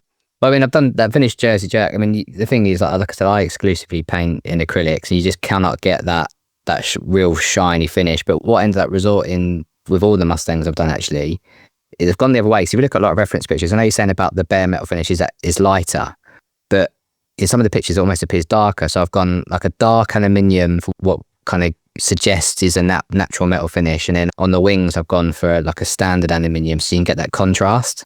And it seems to have come out okay. I mean, I'm sure some of our listeners might disagree, but I'm happy with it, and that's kind of all that matters. It is all that matters. And that's actually a really important point, I think, because we can easily get sucked into whether it looks realistic or not. And if that's something that's really, really important to you, then fine. But like we were talking about earlier with the seam line along the front of a Spitfire wing shouldn't be there.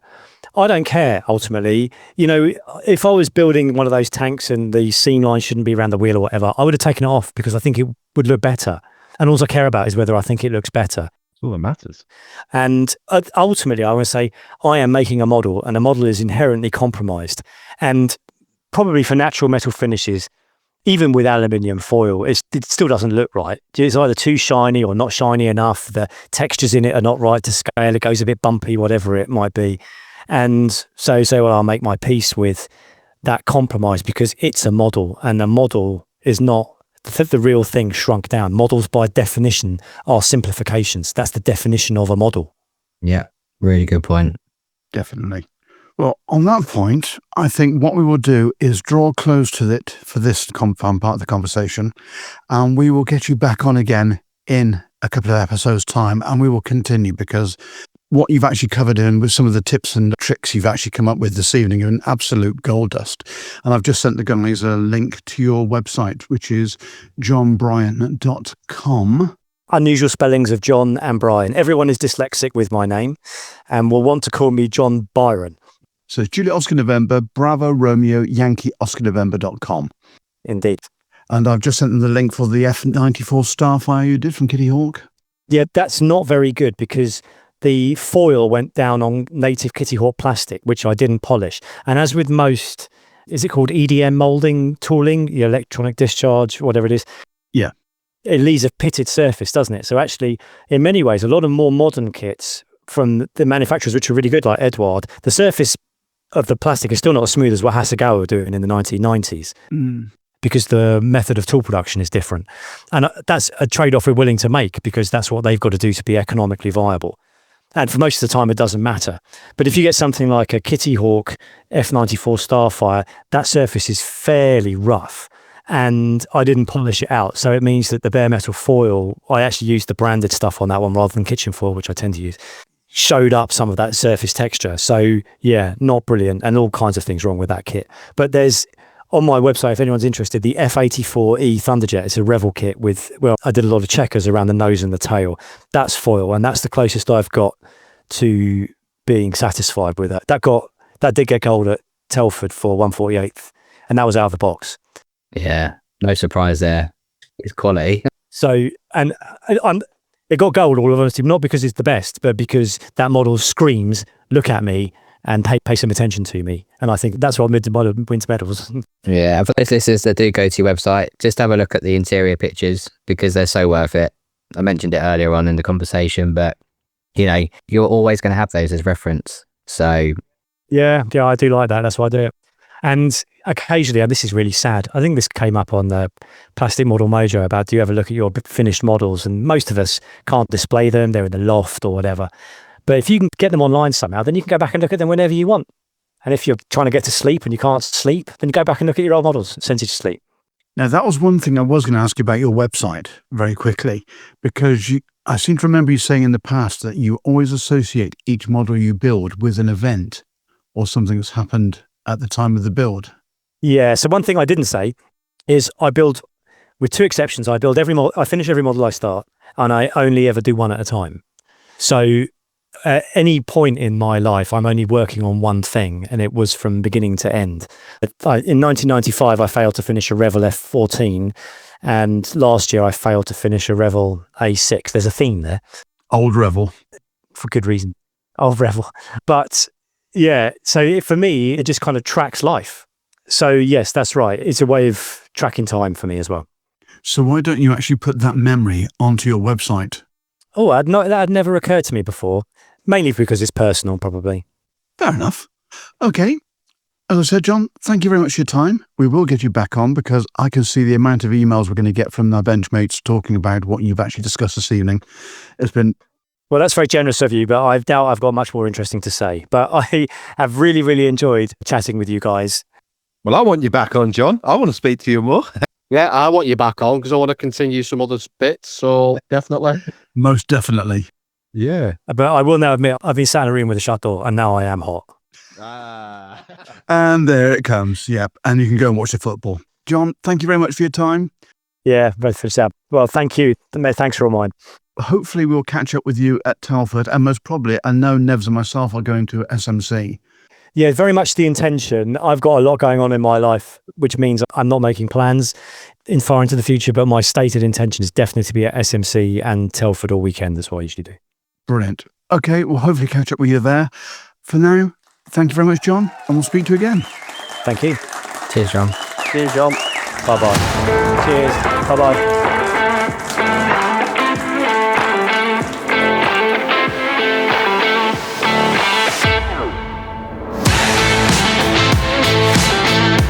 Coming up in episode 33, we are joined by Michael Blaylock from Patriot Models in the USA to talk about the new Veterans Modeling Initiative.